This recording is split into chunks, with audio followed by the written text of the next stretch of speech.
1. The pattern of infinity. The eternal being does not strive for equilibrium. The pattern of infinity. Without something there would not even be nothing. The lowest common denominator, approximately. At page 2. The basic principle that is not nothing is undisputed, because otherwise we would not be here. Since we are here, there has never been absolutely nothing, because if there had ever been absolutely nothing, it would always have stayed that way, since absolutely nothing of course also contains no mechanism that could ever have changed this state. A something was therefore always there, because if this something had come into being, absolutely nothing would have been before and always stayed that way. But why has there never been absolutely nothing and then always stayed that way? Well, where would there have been absolutely nothing? Absolutely nothing has no space where this state could have been, because a room would already be more than nothing. And when would there have been absolutely nothing? Of course, absolutely nothing does not include time either, because time would be more than nothing. Absolutely nothing has therefore never existed theoretically, because a theory would also be more than nothing. Absolutely nothing, an absence of everything, has therefore never been possible. A single, unintentional, meaning-free something was therefore always there, because in the timelessness before the Big Bang the moment was also eternity at the same time. Everything that was in the moment was also in eternity. This something is at the same time everything. The totality of everything that exists is based on this something. Without this something there would not even be nothing. Is something infinitely large and infinitely dense? No, because if it were, we would observe it, but we don't. We observe everywhere, both the smallest and the largest, a mixture of something and nothing. So besides the something there is also a nothing. However, this nothing is not absolute, because it contains something as an error. By error is not meant wrong or defective, but an exception to the rule, an irregularity in regularity, an asymmetry in symmetry. The nothing equals infinitely many, equal, theoretical possibilities. A single possibility from the infinite number of theoretical possibilities has always existed in practice, namely a something. If no single possibility existed practically, no theoretical possibility would become practically possible either. A something was therefore always present in nothing as an exception, fault. Something and nothing are therefore the lowest common denominator. Smaller would be less than nothing, because without something there would not even be nothing, because nothing can only be relative to something and something only relative to nothing. The lowest common denominator, the duality, everything is dual, something/nothing, the complementarity, a something causes an error in the nothing and thereby determines the foundation of the basic principle, the defectiveness. The something cannot evade the basic principle it requires and is therefore also defective. Nothing carries a something as its opposite, something carries a nothing as its opposite. Both cause mutual complementarity. The duality as complementarity, the duality is complementary, roughly symbolized in the yin-yang, nothing contains something, something contains nothing. The something is the exception, error, in nothing, a nothing is the exception, error, in something. Whatever happens after the Big Bang will be flawed because its lowest common denominator is already flawed. That's why nothing can ever be perfect. Everything remains imperfect. From the smallest to the largest, everything is flawed. Approximately. At page 3 nothing can be perfect. Simplified symbolism: you dig a hole in a field of snow and use the snow to build a snowman. The snowman is happy that he is standing in a flawless snow field. But then he sees the hole. In order to create a perfect world for himself, he begins to repair the hole. Since the snowman itself is the material that he needs to fix the bug in the snowfield, he starts destroying himself. With the urge for perfection, suffering came into his world. Cause and effect: what happens next is then just a symptom. Before the snowman has destroyed itself, it will dig several holes and build small snowmen in order to preserve its kind. Then, when they grow up, they are happy that they are standing in a flawless snow field, but then they see the holes. In order to create a perfect world for themselves, they start repairing the holes. Not all snowmen will self-destruct. Some will attack other snowmen to get the snow they need to improve their world. These will defend, organize, arm and go to war. Many snowmen will die as a result. They will establish religions and sanctify war to justify their deaths, and this sequence of events turns the entire snowfield into chaos with one exception. And all because the first snowman wanted the snowfield to be as perfect as it would be if he weren't there, and as a result the constant desire to improve became part of his life. He could design the entire snowfield, but he still wanted it to be perfect. This lasts until the first snowman realizes that nothing can be perfect. As will be seen later, the decrease in the order of the snowfield contrasts with the increase in order in the snowman's consciousness.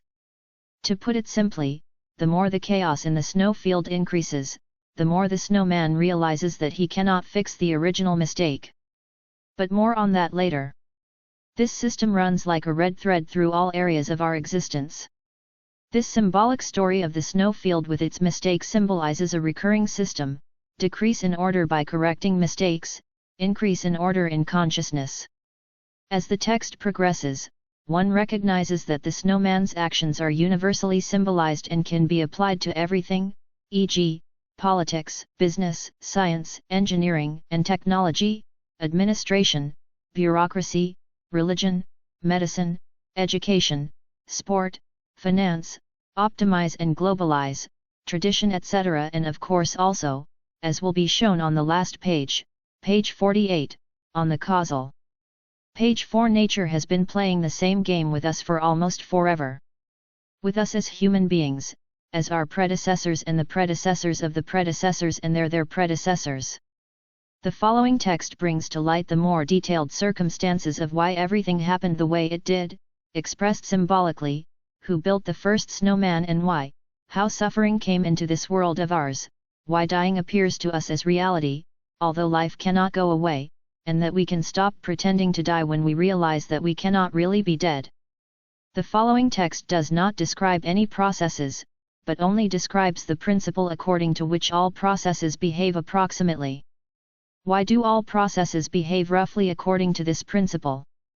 There is no other principle in the totality of our existence, there never has been and there can never be another. The processes listed are therefore only of a symbolic nature and only serve to make the principle visible. Important note: nothing can be error-free, not even the entire text. Half-1 exception in the following text is incorrect. If half minus an exception were not error-free, then the other half plus an exception could not be error-free. Wrong and right are mixed up. From a statement, 99% incorrect, 1% correct, to a statement, 1% incorrect, 99% correct, the entire text mixes smoothly. That's the basic principle. The description of this basic principle can only be based on the same principle, otherwise it could not describe the basic principle correctly. If error-free and erroneous were separated, one could delete the erroneous one. However, right and wrong are mixed up. If you delete what is wrong, you also delete the part that is right. This proportion would then be missing and falsify the overall picture. That's the principle now. Imprint Badhofer Ster Austria Badhofer.at Open copyright. The most fundamental of all natural laws is free. It belongs to everyone. Everyone can reproduce the entire work as often as they want, with one exception: no word may be torn out of its overall context. The Pattern of Infinity approximately.at Ster, May 1991. Last change 20/05/2018. Print version, badhofer.at/ausnahme.pdf 48 pages, A4. The entire text is summarized on 7 A4 pages at https://2google.com. Page 5. The Pattern of Infinity. The philosophy behind the physics. For as long as there have been people, there has been a common ritual in all peoples and cultures, namely the sacrificial ritual, the offering of a sacrifice. Be it grave goods, sacrifices, Lenten offerings, the sacrifice of a virgin in the sagas, etc. There have always been sacrificial rituals everywhere. Sacrifices were there to satisfy the elements, to appease the gods. There has never been a people or a culture that has not known and cultivated the ritual of sacrificial offerings. Now there have always been victims, and yet there are wars, revolutions, famines, earthquakes, natural disasters, diseases, plagues, accidents, fires, floods, tornadoes, etc. Are sacrifices ineffective? Here's a practical example. A farmer wants to make his field brighter for the coming year. He wants his field to produce a bountiful harvest. Now he tells himself, I'm making a very special sacrifice, I'm offering my gold diamond ring. He goes to the field and buries his ring in the ground. The field yields no harvest because it was the wrong sacrifice. Now the farmer thinks, maybe I made too small a sacrifice, my daughter is still a virgin, I'll sacrifice my daughter. The field doesn't bring any harvest again, because he made the wrong sacrifice again. And now the real sacrifice, because of last year's harvest, the farmer has grain for a whole year. However, he has to sacrifice part of this grain in the form of seed for the next harvest. He now takes this part, throws it into the field, the seed penetrates the earth and brings forth a new crop. The part that the farmer has sown is lost for him. After a few months, when the new crop is already ripening, he cannot dig up the earth again and get the seed out. You can't, because the seed has passed away. This seed is lost to the farmer. After he has sacrificed the seed, the field gives him a harvest again, most of which he can use, a small part he has to sacrifice again for the next harvest. Why does the seed have to perish first in order to produce a harvest, and what is all this about sacrifice? Page 6. Why nothing can come about without sacrifice? Sacrificing is a bit like building a house on a piece of land.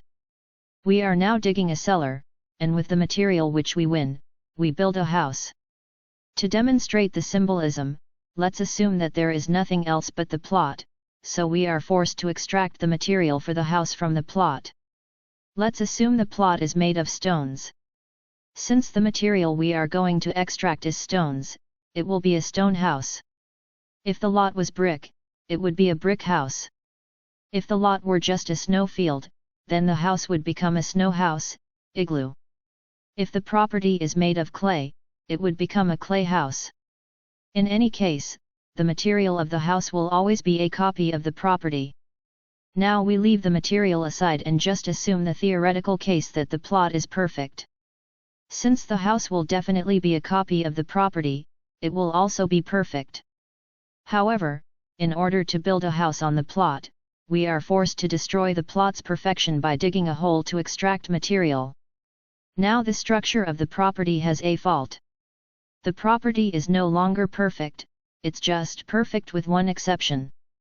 When the house is finished, it will have the same structure as the lot since it is definitely a replica of the lot, meaning it will only be perfect with one exception. It will also have an error, e.g. a broken roof tile, or a chipped tile, a damaged windowsill, a shadow on the facade paint, etc.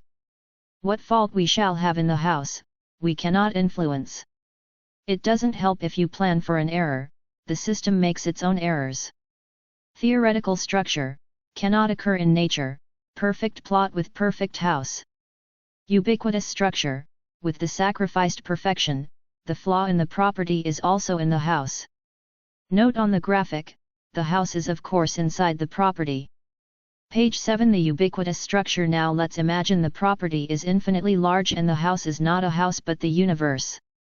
The universe, although it seems limitless to us, is just a small area in an infinitely large plot. Later we will say the universe is just a failure in the nothing or the exception in the vacuum. The nothing, the only that which can theoretically have infinite properties, we therefore also call it the unlimited vacuum or the infinite or simply the infinity. The whole, the universe destroys the perfection of an infinitely large property. The unlimited vacuum is no longer perfect due to the presence of the universe, but only perfect with one exception. The nothing has a mistake. One of innumerable ubiquitous examples, a house destroys the structure of the property. The property is no longer perfect due to the presence of the house, but only perfect with one exception. The plot has a flaw throughout the universe, the infinite vacuum is no longer perfect, only perfect with one exception. It has an error. Just as a house destroys the originality of the property, the universe also destroys the originality of the vacuum. The universe causes an error. A mistake is the prerequisite for our existence. Just as a snowman causes a hole in the snow field. This primal error, as it arose, we will come to that later, also called exception or reference point in the following, is contained in the totality of everything that is present, from the smallest to the largest, at every moment and in all eternity. It's kind of like the knobs on a Lego brick. Whatever you build with Lego, whether it's a house, a car, an airplane, a ship, an atom, or a universe, the knobs will be in everything. You can build without seeing the knobs, but they're there. The structure of the Lego brick is present in everything that is built with it. Whatever structure one looks for in the microcosm or in the macrocosm, it is also found in our perceivable realm, for it is everywhere. Just as Legoland contains knobs in all areas, the world in which we live contains errors in all areas, exceptions to the regularity. What kind of effects does this have on our daily life, and where does the universe come from, that can destroy the perfection of the infinitely large vacuum? Let's start from the beginning, page 8. The nothing, any number of equal theoretical possibilities, a single possibility out of any number of theoretical possibilities also exists practically, see page 2, the something, if no single possibility existed practically, no one would be able to theorize the infinite number of theoretical possibilities. In theory, nothing would exist either. Without a something there would not even be nothing. There is then no answer to the question of what nothing is supposed to be at all, because there would be no one there who could ask and answer questions. Without a something there would be nothing that could be nothing. In the following we refer to any number of equal theoretical possibilities, the nothing, as the infinite or, for the sake of simplicity, the infinity. The theory of nothing, the theory of infinity, the first and most important principle, the principle of relativity. Every uniform straight line movement is relative and can only relate to one reference point. Galileo Galilei, how the principle of relativity arose, we will come to that on the last page. Infinity can neither be related to a beginning nor to an end, we have no reference point for the infinite. A property of something infinite could actually not be defined at all if it weren't for the principle of relativity, which says, a movement can only relate to one reference point. Since infinity has no reference point, it cannot be referenced to anything, it cannot move since it can only move relative to a reference point, so let's establish a property, infinity is motionless. On the other hand, however, the infinite cannot just be motionless, since it can only be motionless with respect to a reference point, so we specify another property, the infinite moves. The infinite would have to be both moving and still at the same time. The missing reference point is the unmoved first mover. Note, instead of the word infinity you can also use the word eternity. Page 9. These are the first two qualities of infinity, of eternity. At first glance, one would have to say that these two properties cannot exist at the same time because they contradict each other. However, this contradiction is the first basis for the dual system, which will filter out after considering all properties of the. Without a reference point, everything is as well as dual. Infinity would therefore have to be both moving and still. Since we exist, one can take the other variant, namely that nothing is moving and nothing is still, exclude. If neither were anything to move, nor were anything to be motionless, we would not be there. Or is it? To be or not to be, that is the question. To be and not to be is the answer. Without a reference point, everything is both, and being and non-being alternate, comparable to a flashing light that lights up once, being, and then does not light up again, non-being, and then lights up again, etc.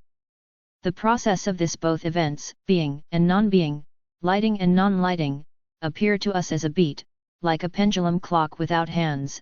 See also page 48, the being and non-being, on and off, is an endless impulse due to the lack of resistance, fluctuation, on, off, after the Big Bang, this beat appears to us as time.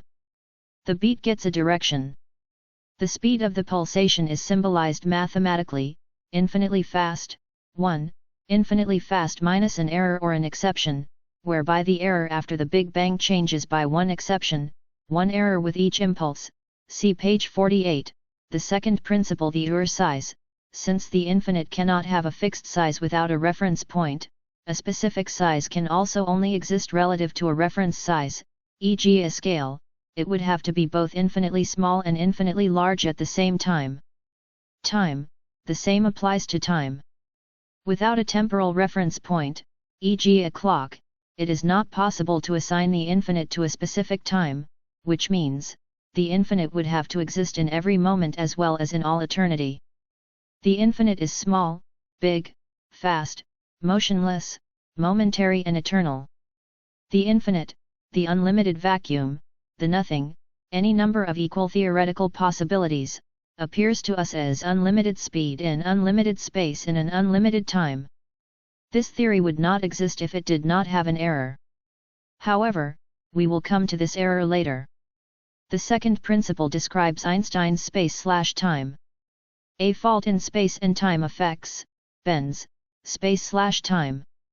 Page 10. The unmoved first mover, the infinity, the unlimited vacuum, the nothing, is without reference point at the same time, small, large, fast, motionless, momentary and eternal.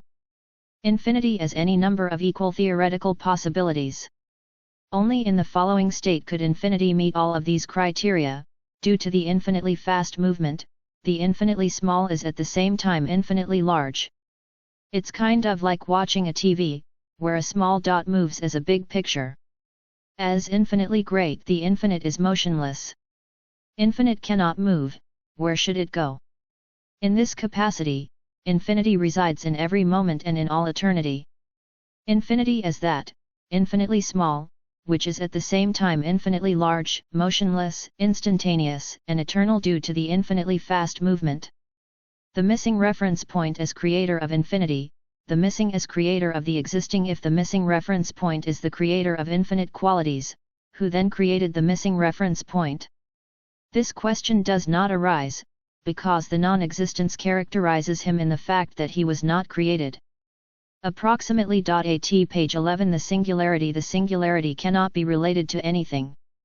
She has no point of reference.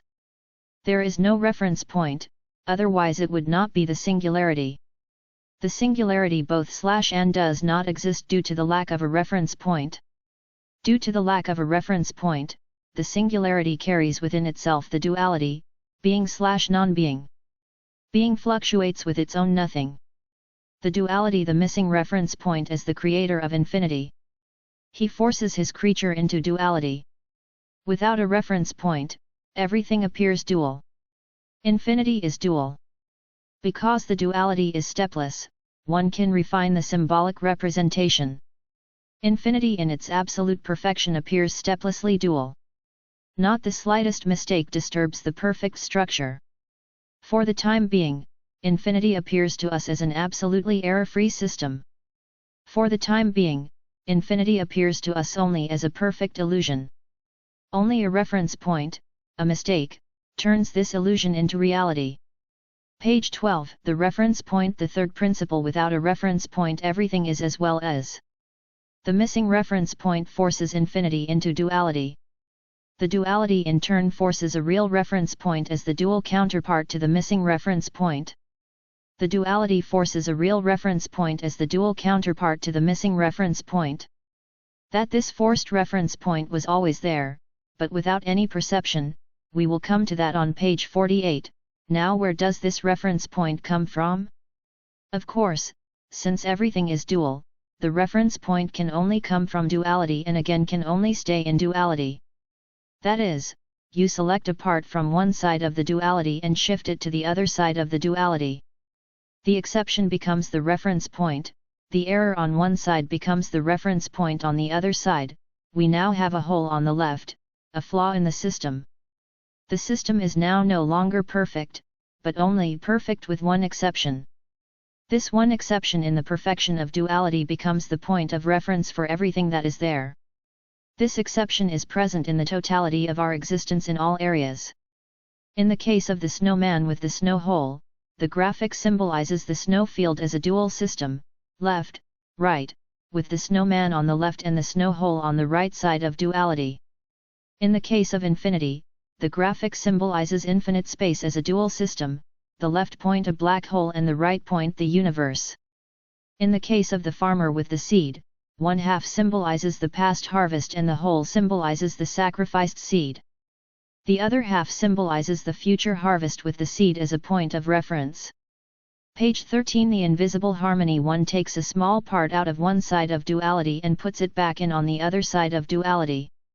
This process is in the totality of our existence, from the smallest to the largest, present in every moment and in all eternity. You take out a piece of snow from one side of the snowfield and use it to build a snowman on the other side of the snowfield. The following are some of countless other examples: hydropower, the different water levels as a dual system. A small part of the water, exception, flows from one side, higher water level, to the other side, lower water level. Sex, man and woman as a dual system. You slide a small part, exception, from one side, man, to the other side, woman. Fertilization, man and woman as a dual system. The semen, exception, flows from one side, male, to the other side, female. Soccer, the two halves of the game as a dual system. The ball, exception, is played from one side, own half of the field, to the other side, opponent's half of the field. Speeches, mouth and ear as a dual system. You take a small part of the entire vocabulary, exception, and pass it from one side, mouth, to the other side, ear. Wrong-way driver, road traffic as a dual system. You take a car out from one side of the street, exception, and put it back in the other side of the street. Wrong-way drivers arise due to this law of nature. Payment transactions, money as a dual system. You take part of the money from your own cash register, exception, and pay it into the other person's cash register. Genesis, and God took out a rib, exception, from one side, Adam, and put it in on the other side, Eve, as a reference point. Same sex, the love between man and woman as a dual system. You give an exception from one side to the other side. Love between man and woman is the rule, love between man and man, woman and woman, is the exception. The exception is the basis of everything that exists. Without love between same-sex people, there would be no love between opposite-sex people. Exchange particles, information comes from one side to the other. The whole world could not contain the books if all the examples were written down. Page 14. Chronology. 1 2 3 4. The nothing, the unlimited vacuum, the infinity, the missing reference point, the duality. It is enforced by the missing reference point. Without a point of reference, everything is as well as. The point of reference, also called the primal impulse in the following, is enforced by duality as the dual counterpart of the missing reference point. Figures 1-4 could be roughly compared to Baron Munchausen, who pulled himself out of the swamp by his own bootstraps. The fact that we are there also makes the comparison real. The inequality of duality, there is no such thing as absolute equilibrium, as we shall see later, therefore fundamentally distinguishes this process from the comparison with Munchausen. 5 6 7 8. Of course, since everything is dual, the reference point can only come from and remain in duality. Since the duality is nearly stepless, this figure is more accurate. Infinitely dual is not only left-right or top-bottom, but also inside-outside. The reference point destroys absolute perfection. The infinite vacuum now has a bug. Basically, it is the case that a point of reference to which something is referred in order to determine properties must always be outside of that point. With one exception, the reference point as a whole can only be inside, where else should it be? The whole is therefore itself an exception in its own system. In relation to the whole, that would mean, there is an exception for everything. The whole is itself one of these exceptions, holism, the whole is always an exception in its own system. Page 15. The primal impulse. The primal impulse, or whatever you want to call the error in the unlimited vacuum, is the basis of everything that exists. A single impulse, symbolized by a relatively infinitesimally small dot, which, due to the lack of a reference point, what is it supposed to refer to in the infinite vacuum, appears to be relatively infinitesimal, large, fast, motionless, instantaneous and eternal. Where does this relatively infinitely small point come from? On page 14, figures 3 and 4 we summarize, the missing reference point forces the infinite vacuum to duality, the duality in turn forces a dual counterpart to the missing reference point, a real reference point, precisely this relatively infinitely small point. We'll get to what that is exactly on the last page, page 48. The Big Bang. The relatively infinitely small moves at relatively infinite speed in the infinite vacuum and accidentally crosses its own self, the collision, the confrontation with oneself as the Big Bang. A part, exception, of the relatively infinitely fast speed slows down to below the speed of light and only appears as matter under C. The relatively infinite, the dark matter, now has a flaw, the matter. The Big Bang is a break on the relatively infinitely fast movement, cosmic inflation. The matter is slowed movement. Since the paths of the relatively infinitely small point, the black matter, are only relatively infinitely large, this coincidence had to happen once according to Murphy's law. We will come to this collision in more detail later, pages 46 plus 47, which is actually not a collision, but merely the perception of itself. According to Murphy's law, this coincidence had to happen at some point. Coincidence as the cause of everything caused. We will come to how the coincidence came about later. The system crosses its own self, the cross as a symbol of the encounter with itself. Let there be light. The speed of light is breaked relatively infinite speed. The skid marks as light and sound, sparks and squeaks. Evolution as the refinement of sparks and squeaks. The collision, the confrontation with oneself as the Big Bang. Stop. Stop. Is there anyone? Am I not alone in the infinite vastness? The fear of the unknown, of one's own unrecognized, as the trigger of everything triggered, the fear of oneself as the trigger of everything triggered. Page 16. Chronology 1 2 3 4 5. The nothing, the unlimited vacuum, the infinity, the primal impulse, the exception in the nothing, the error in the vacuum, the Big Bang, the collision of the relatively limitless energy with itself, the absolutely infinitely small point, infinitely small, big, fast, motionless, instantaneously and eternally. We will come to what the pulsating and why it is only relatively infinitely small later.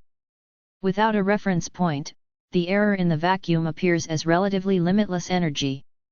Dark matter, some energy slows down to the speed of light and becomes matter, the universe, energy as a dual system with matter as an exception, the universal building block, the global Lego brick, the pattern of infinity. The dual system with one exception pervades the whole of our existence. From the smallest to the largest, in every moment and for all eternity, everything appears dual with one exception. The exception to one side of duality becomes the reference point on the other side of duality. There is nothing that does not behave according to this structure. In the totality of our existence there is only this one process, but this occurs in a relatively infinite number of variants. A theory is only confirmed when it can be repeated in the laboratory at any time. As a laboratory, we take agriculture, today's harvest and future harvest as a dual system. Take out a portion of this year's harvest, seed, as an exception and put it back in as a reference point for future harvest. The exception is the reference point of everything that is there. An example from physics: in a uniformly accelerated motion, the speed of the moment differs by one exception from the speed of the moment before, and this in turn differs by another exception of 2 moments before. Relative to the instant, the accelerated instant differs by one exception from the relatively still instant before. So acceleration is nothing more than a pulsating exception. The size of the exception is the reference point, scale, for the size of the acceleration.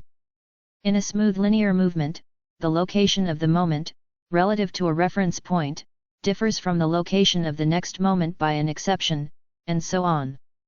Everything that is there is dual and consists only of a series of exceptions or errors. The natural law of all natural laws consists only of duality and exceptions, as the following example shows. Page 17. The exception in thermodynamics. In order to make the basics clear, we will formulate thermodynamic laws in a system-appropriate way. The first law: energy can neither be gained nor lost in a closed system. Formulated in a way that suits the system, it would now mean, you can always and everywhere gain and lose energy, with one exception: overall, you can neither gain nor lose energy. The whole is an exception in its own system. This formulation can be found everywhere in everyday life, since energy is gained and lost everywhere every day, just not in the totality. The principle is formulated system-friendly. The second law is a little different: every self-contained system strives for thermal equilibrium. We now formulate this main theorem in a somewhat more comprehensive manner: every system, whether open or closed, strives for thermal equilibrium. In an open system, the equilibrium remains unstable. This means that every system strives for thermal equilibrium, regardless of whether the equilibrium stabilizes or not. Whether a system can be called an open or a closed system depends on whether or not the limits of the system are reachable in the particular case. A farmer whose farm is so large that he can never grow it to the limit is said to have an open system. On page 14 we stated, there is an exception for everything. The whole is itself an exception in its own system. In order to formulate this principle for the system with one exception in a way that is appropriate for the system, it must read: every system strives for thermal equilibrium with one exception, namely the overall system. See page 14, the ensemble is itself an exception in its own system. On the next page we will see that this realization renders the question of whether one calls the ensemble an open or a closed system meaningless. Approximately. At page 18 the end of the world will not take place. The overall system is the exception in the striving for equilibrium. It does not strive for thermal equilibrium. The question of whether the overall system is an open or a closed system thus becomes meaningless. As a closed system it would stabilize thermal equilibrium, as an open system it would not. However, since as a whole system it does not strive for thermal equilibrium at all, the question of whether it is open or closed is irrelevant. If I don't aspire to pouring water into a container, the question of whether the container is tight or not does not even arise. To anticipate it straight away, the entire system does not strive for a universal thermal death, because the entire system is the exception, the error, in the attempt to achieve equilibrium. Individual worlds are striving for doom, but not striving for the total end of the world. The error in the vacuum cannot go under, the vacuum cannot remedy its error, even before something has gone under. It therefore arises somewhere in relatively infinite space with all its original properties, but with exactly the opposite sign. Where should it sink? Where? The whole does not strive for thermal equilibrium. Thermal equilibrium would be singular, which does not exist in the dual system of origin, vacuum, fault. The end of the world never happens. A theory is only confirmed when it can be repeated in a laboratory at any time. Equilibrium prevails when there are two sides of equal size. Two equally sized water glasses, one at 10 degrees, one at 90 degrees, would be in equilibrium at 50 degrees. However, it is different in the causal: nothing is zero, the original impulse is 1.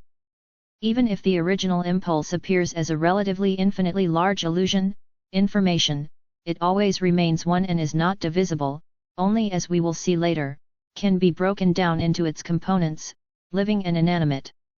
1 always remains 1, even if it appears as a colorful variety. Therefore 0 and 1 are the smallest common denominator. The primal impulse can never come into balance with nothing. A simple experiment can be used to confirm that the system as a whole can never become balanced. However, not thermodynamically, because we cannot simulate an absolutely closed thermal system for an experiment. For an experiment we need 2 pressure vessels and try to create an absolute imbalance between the pressure vessels. Before the absolute vacuum is reached in a vessel, a fault forms in the vacuum, so that an absolute vacuum, a nothing, can never be achieved, but only absolutely with one exception, meaning we cannot create an absolute imbalance. It is no different the other way around. There is no such thing as absolute balance, because one side always differs from the other side by an error. Page 19. In other words, there is an exception for everything. The whole is always an exception in its own system. The striving for balance is inherent in all systems with one exception, namely the overall system. Open systems, such as our planetary system, we cannot close it off from infinite space, strive for equilibrium, thermal death, but can never achieve it, so our solar system will be reborn somewhere in infinite space before it is deceased. The death and rebirth of individual solar systems are always synchronous.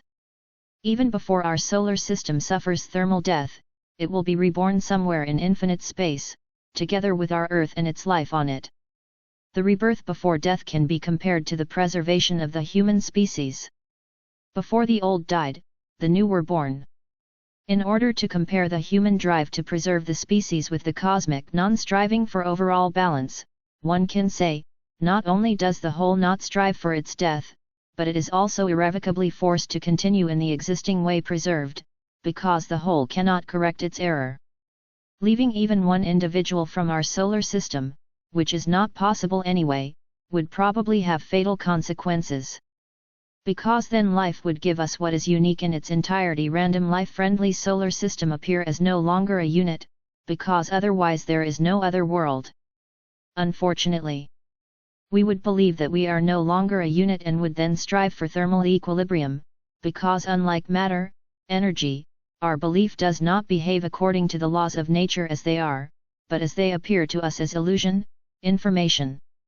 Since we as humans could accelerate this process in ourselves, we would probably immediately feel an irresistible compulsion to destroy all life with one exception.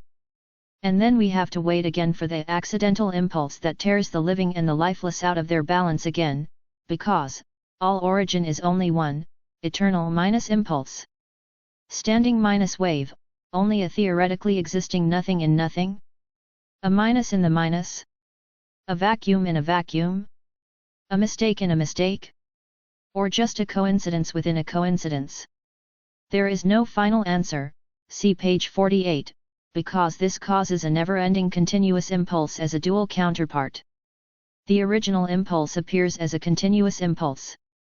The periodic continuous impulse forced by the duality, nothing nothing, lacks the negative impulse as an impulse for all times. Therefore no perpetuum mobile can arise. The total remains the exception. The negative momentum only exists in theory as a standing wave? Minus wave. Vacuum, in practice it manifests itself as a continuous pulse. Who came first, the vacuum or the endless impulse, energy? Both have always been there, however, they never noticed each other, see page 48, last page. Who came first, the hen or the egg? Both have always been there. Outside the egg, vacuum, inside the hen, error, see page 48, last page. Approximately. At page 20 light. The wave trough differs from the wave crest by an error. Even if this error is almost infinitely small, it bends the light. A fault in the trough bends the light. Every system therefore only expands until it meets itself again. Gravitation inertial mass is an appearance of relatively infinite speed slowed down to light speed. It's a bit like stopping the flow of a river through a dam. The river gains mass, reservoir. The energy of unlimited speed appears as mass in break speed. Heavy mass, on the other hand, is a property of carrier mass and its urge to return to relatively infinite velocity in order to reunite as one. While mass appears inert by slowing down the relatively infinite speed to the speed of light, mass appears heavy by the urge to reverse this process, i.e. to accelerate all mass back to oneness. Put simply, the vacuum is pushing to reunite its error as one. Step by step, the small to something bigger, the bigger to something bigger, etc. until it's just one size again, namely the original one. However, the already conscious consciousness prevents this. The conscious can no longer be made unconscious. The origin can no longer be restored. The perception of oneself is irreversible. The mustard no longer goes back into the tube.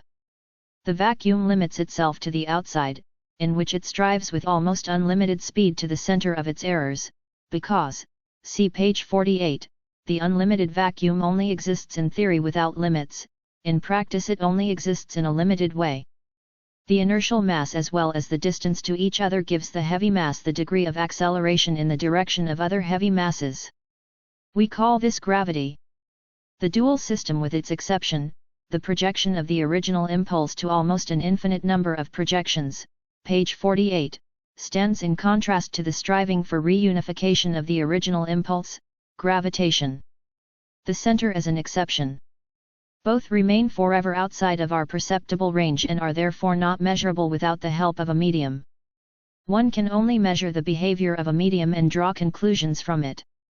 Magnetism is polar and therefore two-pole, the poles of which cancel each other out.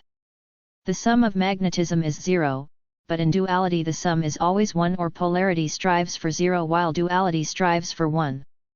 Since the sum of gravity is not 0 but 1, one can philosophically say, gravity is the urge to project everything back to the origin, 1. This page does not describe any properties of light and gravity, it merely describes that both light and gravity are dual with one exception. The error in the wave trough bends the light and in the gravitational waves it causes a certain direction like an elevator, which due to an error in the upward movement always moves one exception lower and takes everything with it to the ground, gravity. Why do light and gravity also behave according to this system? There is no other system in the totality of our existence. Page 21. The pattern of infinity as an omnipresent structure. There is a structure in our existence which occurs so frequently that it is not perceived. True to the motto, if you stand in a forest, you can't see the forest for the trees. Actually, it is not correct that this regularity was never noticed, it was already there centuries ago without being aware of its meaning down to the last detail, symbolized in various ways. This law, which is also contained in the yin-yang symbol, is presented in summary. One divides the unlimited vacuum, symbolized by a circle, with the sign of an impulse into a dual system, takes out a part from one side, exception, and put it back in on the other side as a reference point. The dot on the left symbolizes the universe, the dot on the right is a black hole, the fault in the system.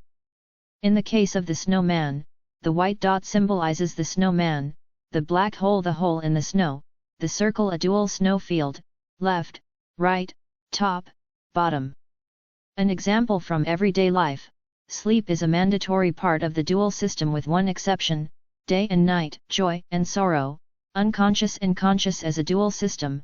The upper right half of the yin-yang symbolizes sleeping. When we sleep we unconsciously experience suffering, when we are awake, the lower left half of yin-yang, we consciously experience joy. With one exception, exception, of the suffering of sleeping is in waking. The black hole on the right now symbolizes the deep sleep phase, the white dot on the left symbolizes the suffering of being awake. Occidental mythology, accept my suffering is light. If you push this suffering away, it multiplies, see page 3, the conscious joy of being awake, with one exception, as the dual counterpart of the unconscious suffering during sleep. That's why we sleep. Without unconscious suffering in sleep, there is no conscious joy in wakefulness. From late risers to light sleepers, all intermediate levels are mandatory. Dreams, depending on whether they are nice dreams or nightmares, serve to fine-tune the system. This hole, the exception or the reference point, in the right part of the graphic is the cause of our struggle for existence with all its excesses. This hole calls for a regular victim. In Western mythology, the regular sacrifice is symbolized with, every day brings its own plague. Without this hole we would be in paradise, but unfortunately this hole is a prerequisite for our existence. Without this hole we would not exist at all. What is this damn black hole all about in further daily life? Page 22. The black hole, the exception in perfection. This error in the system is the basis for the preservation of everything that exists. If the error is not preserved, there is no existence. Mistakes are an inevitable part of our daily life. From the smallest to the largest, in every moment and in all eternity. The existence of a flaw in the universal system, see page 48, claims its victim. Whether we want it or not, if we don't let the system make its victims, it will make us its victims. It's like when the farmer doesn't give the field the right offering, seed, and the field gets its own offering. The farmer will starve next year and be buried in the field. If the farmer does not offer the right sacrifice to the field takes the peasants as victims. Of course the peasant will not starve immediately, he will rob other peasants of their seed, they will defend themselves, arm themselves, organize and go to war. Many farmers will die. They will establish religions and sanctify war to justify the dead. But we know all this well enough from human history, since because we don't make the real sacrifice to the universal system, we must die. That's the only reason we die in the first place. If we only made the real sacrifice, the system wouldn't be able to get us. We die not because the universal system is evil, but because this system has no other option since it does not get the real sacrifice. Just as the field takes the farmer as a sacrifice not because it is cruel, but because the farmer didn't give it the right sacrifice. The field has no other choice. Approximately. At page 23 The pattern of infinity, which pervades everything from the smallest to the largest, demands its regular victim. When making a work the sacrifice is tolerance, in hospitality the sacrifice is shrinkage, the printing devil when printing, the crumbs when cutting bread, the leftovers when eating, the shavings when planing, the fluff when drying, the side effects of medicines. With digital transmission, 1:1 error-free, either the entire system crashes at least once or it is passed on of the error to the user. When the sun is shining, the eclipse of the sun, when combing the hair in the brush, when optimizing production processes, there are errors in the entire production line. In the automotive industry, perfecting production processes occasionally leads to recall campaigns for entire series. The more perfect the production processes become, the more primitive the errors that have to be corrected afterwards become. The closer you get to perfection, the closer you get to chaos. A symbolic example: if you were to invent a machine that could cut bread without losing a single crumb, the 1000th time you cut bread, it would catch the whole loaf and crumble it completely. The sum of the crumbs remains constant. To get straight to the point, the legend in which a virgin is sacrificed to the dragon once a year has a deep background. However, the hero who then killed the dragon is just wishful thinking. No hero will ever be able to slay the dragon, the whole in duality. Here is an example from biology: each eye has a blind spot, exception. If this bug is removed, all vision is lost. Nor is it necessary to be a virgin, gold rings, animals, plants, to sacrifice any other objects or anything else or perform any sacrificial rituals. The real sacrifice now. What is the real sacrifice to make to the universal system? If, in order to keep the cornfield circulating, you have to sacrifice a grain, then to keep life going you have to sacrifice a part of your life. This sacrifice must come from within ourselves and must remain within ourselves. Something comes from within us when it is done, personally, and it remains within ourselves when it is done in secret, so that no one can perceive it as a victim. These sacrifices are inconspicuous and yet the source of all life. What are the sacrifices that have to be made? Answer: the best must be sacrificed. Just as the farmer must sacrifice the best grains for seed, for he cannot take for seed bad grains from the harvest which are useless. No, he must take the best, the perfect, grains as seeds for future harvest. In Western mythology, a father's son is symbolized as the best, the most perfect, the perfection to be sacrificed. Since father and son are one like the snowman and the hole, the sacrifice can only come from within itself. When it comes to corn, the best are those grains that chance has best ripened, but what is the best in our lives? For a marathoner the best thing is a marathon, for a fisherman the best thing is fishing, but if the marathoner succumbs to a heart attack while running a marathon, then fishing would have been better for him. Conversely, if the fisherman dies from a fatty heart, it would have been better for him to walk. Page 24 What is the best from the perspective of life? Let's remember at the beginning, there was the missing reference point. This one wasn't created because it doesn't exist, then there was the duality. This is due to the lack of a reference point. And then there is the real reference point. It was enforced by duality as a counterpoint to the missing reference point, in which a randomly selected part migrated from one side of duality to the other side of duality. Why random? In the near-stepless duality, there was not the slightest clue as to what part of itself infinity could have sacrificed, so the selection of the primal sacrifice was random. It's a bit like taking out a grain of sand in the desert and putting it back in a meter further. In the absence of decision-making criteria, you just take any one somewhere. Consequently, the best sacrifice is the sacrifice that chance demands. We will come to that later, that chance only appears to us as coincidence, but is in fact an inscrutable law for us. How does this look in practice? First, you don't have to make a sacrifice. At the beginning there is the missing victim.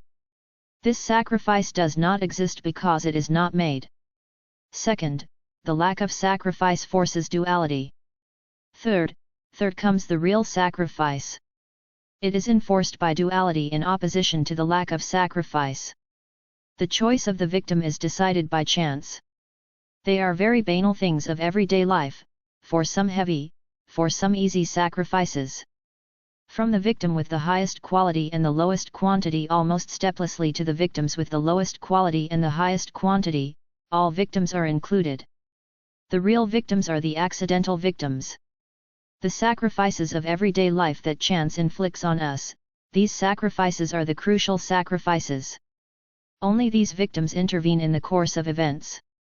See page 48, chance is the first causer, the accidental sacrifice is like slicing bread.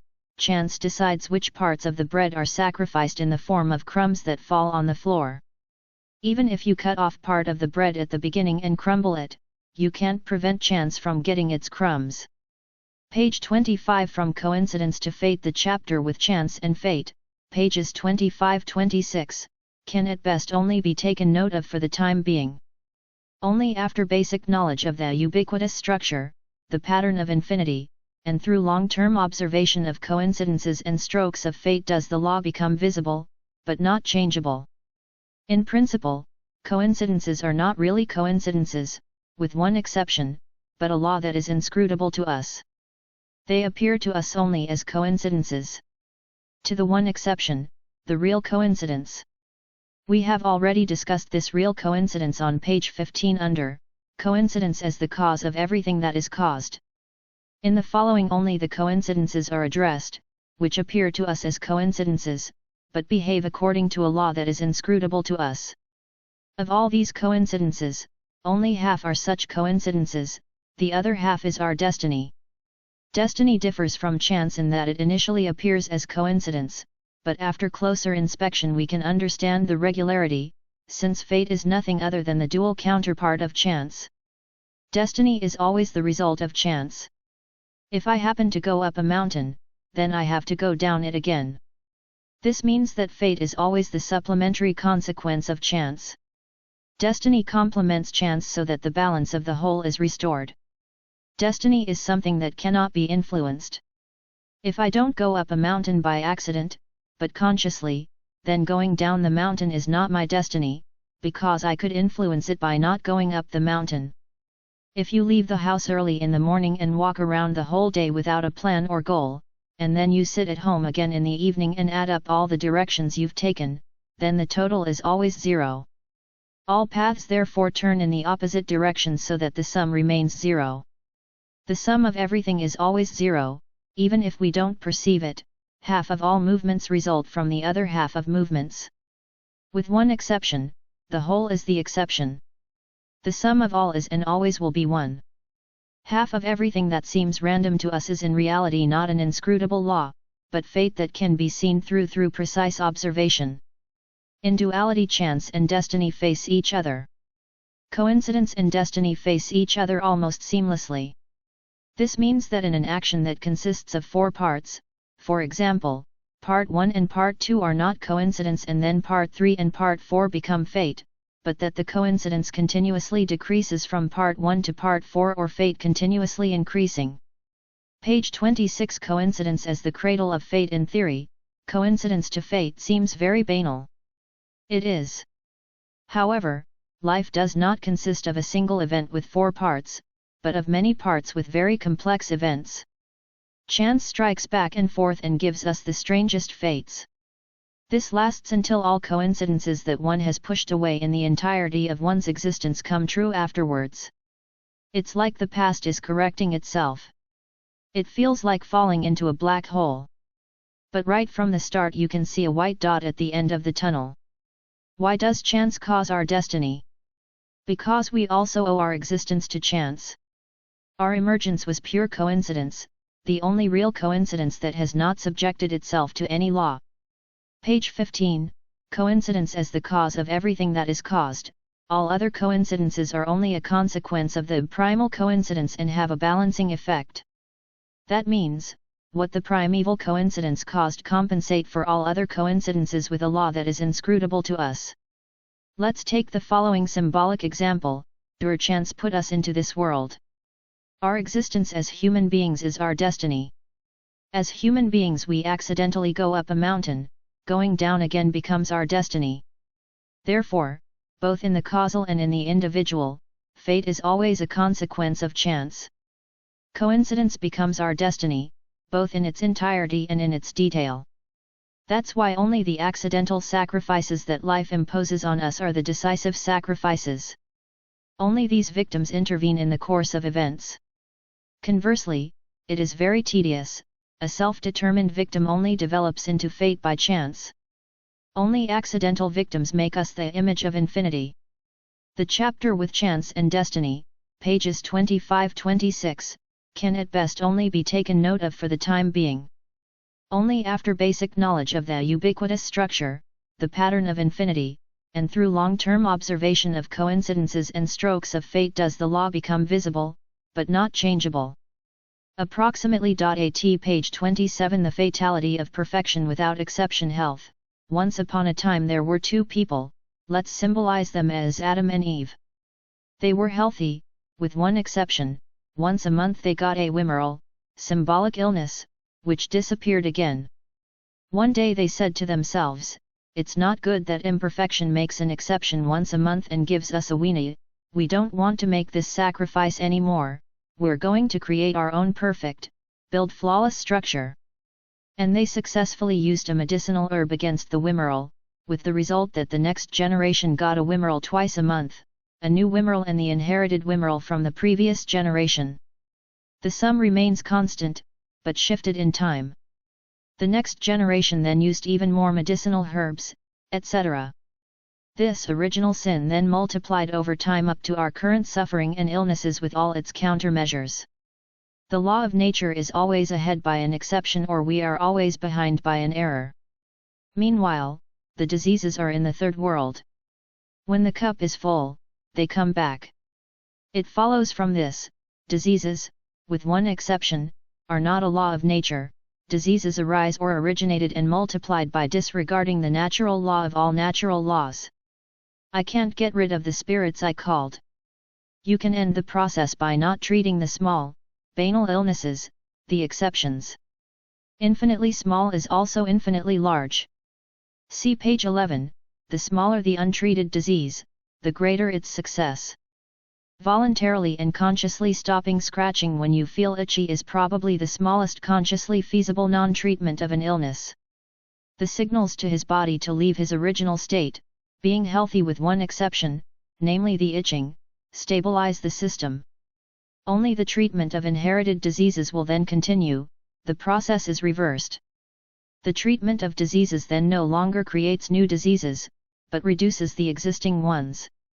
This can be roughly compared symbolically with a burst pipe. If you fix it, you still have to repair the damage caused by the burst pipe, but the damage will no longer increase. The damage history is reversed, the process moves back to its origin. It is no coincidence that people say to things they have overcome, it doesn't bother me anymore. Energy. Once upon a time there were 2 people who were supplied with any energy they wanted. With one exception. Once a month they had to meet their own energy needs. One day they said to themselves, it's a mistake that imperfection makes an exception once a month and doesn't give us any energy, we don't want to make this sacrifice anymore, we will build our own perfect, flawless structure. And they built a machine that covered their energy needs on that day, with the result that the next generation was denied the energy needs twice a month or twice the energy needs once a month, etc. That then changed over time, multiplied up to our current energy consumption and its replacement. Eternity keeps inexhaustible energy available, which we could only have inexhaustibly at our disposal according to the universal pattern, because there is also an exception in the first thermodynamic law, but we leave this one exception untouched, because it only expands the system further. Constant energy density relative to the extended system. Nothing would change. It remains almost constant in the various dimensions. If I fill a sack with 1x100 potatoes, +/1 potato, the theory deviates from practice by a maximum of 1%, if I fill it with 1x1 potatoes, +/1 potato, the theory can be up to 100% of differ from practice. The smaller the dimension, the larger the error appears relative to the mathematical calculation. The more one penetrates into the microcosm, the greater the error appears. Due to the almost constant error in the system, areas can be calculated with different degrees of accuracy. In the micro range, the mathematical approximation is close to zero. A lot seems to be coincidence, but it is not, because the micro range is calculated in the same way as the macro range, only with relatively larger tolerances. These also allow the terms before, after to overlap, because nothing is error-free, not even time, the sequence of events. Due to the constant tolerance, the tolerance can be larger on a small scale than its unit, expressed symbolically, I'm on target in 2 units, +/5 units. The sequence of events can then overlap, afterwards can also be before or simultaneously. However, this effect is only noticeable with objects that are moving away quickly, since the tolerance shifts to minus the closer you get to C. The sequence of events is then different from the point of view of a stationary observer than from the point of view of the moving object, and can thus produce the most impossible constellations. Everything is relative with one exception, error. It's almost constant. Only by adding it increases, negligible in our perceptual range, it appears large in the small and small in the large. War. Once upon a time there were 2 people who lived in peace. With one exception, once a month they had a conflict with themselves that they had to resolve. One day they said to themselves, it is a mistake that the eternal structure makes an exception once a month and lets us have a conflict with ourselves. We no longer want to make this sacrifice, we project the conflict onto the other and carry it out there, with the result that the next generation had a double conflict, Cain and Abel, once a month. This then multiplied over time to today's local and global conflicts with all of its peace efforts. War is not a law of nature, war arises from disregarding the most fundamental of all laws of nature, the imperfection of itself, money. Once upon a time, and they always had enough money, with one exception, etc. Legislation, once upon a time. A single law of nature governed it, life, with one exception, error. But by law they forbade each other's mistakes, with the result that the mistakes and with them the laws multiplied more and more. The instinct of self-preservation, you dig a hole in a field of snow and use the snow to build a snowman. The snowman is happy that he is standing in a flawless snow field. But then he sees the hole. In order to create a perfect world for himself, he begins to repair the hole. Since the snowman itself is the material he needs, to fix the mistake in the snow field, he starts to destroy himself, etc. If you don't accept the first mistake, the sacrificed perfection, you start to destroy yourself. Since life is indestructible, it seeks self-preservation through reproduction. The consequences of discarding the mistake, the exception, is already described in Western mythology. The stone that the builders rejected has become the cornerstone. Page 29. The globalization of the sacrifices not made the war of cultures with the leaders of the great world religions. It's kind of like a Christian son who didn't want to sacrifice time for his little siblings. Once upon a time there was a mother who said to her eldest son, "Go into town and bring milk for your little siblings." But the son didn't want to sacrifice any of his free time, so he just went out into the street and put up a plaque with the inscription, "I'll bring milk." His mother called out to him to hurry up with the milk, his siblings were hungry. So he went into a field and built a church with the inscription, "I am the milk bringer." And the people came to his church and he preached to them about bringing milk. In the distance he heard his mother screaming, "Where was the milk?" The siblings were very hungry. He then trained many people to be missionaries, told them to build churches all over the world with the inscription, "We are the milk bringers." And he adorned himself with the feathers of those who became members of his church and still brought milk to their brethren.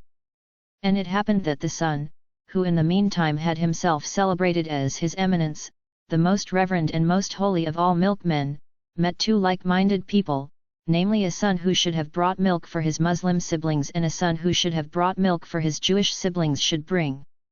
Differing as to which of them would be the sole milkman sent by God, they began to fight each other. And it was evening and the war was raging. Then the father came home and asked where his children were, and the mother answered him, "I sent your eldest son for milk for the children.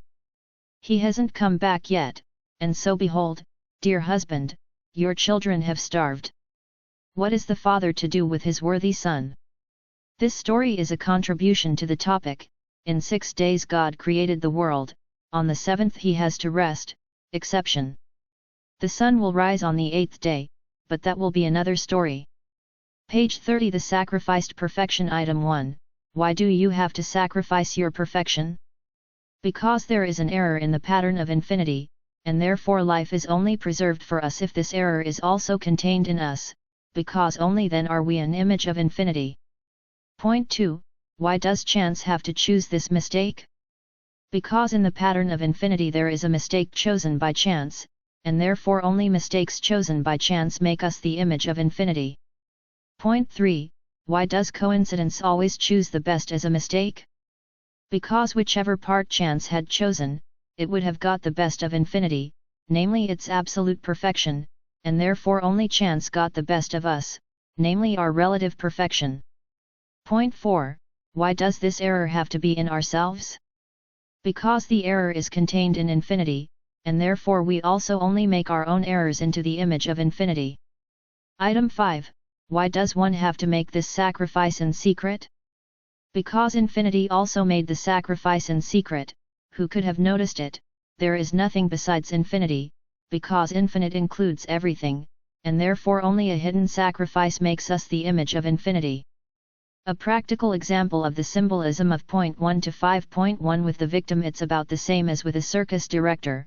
Once upon a time there was a circus director who wanted to open a circus.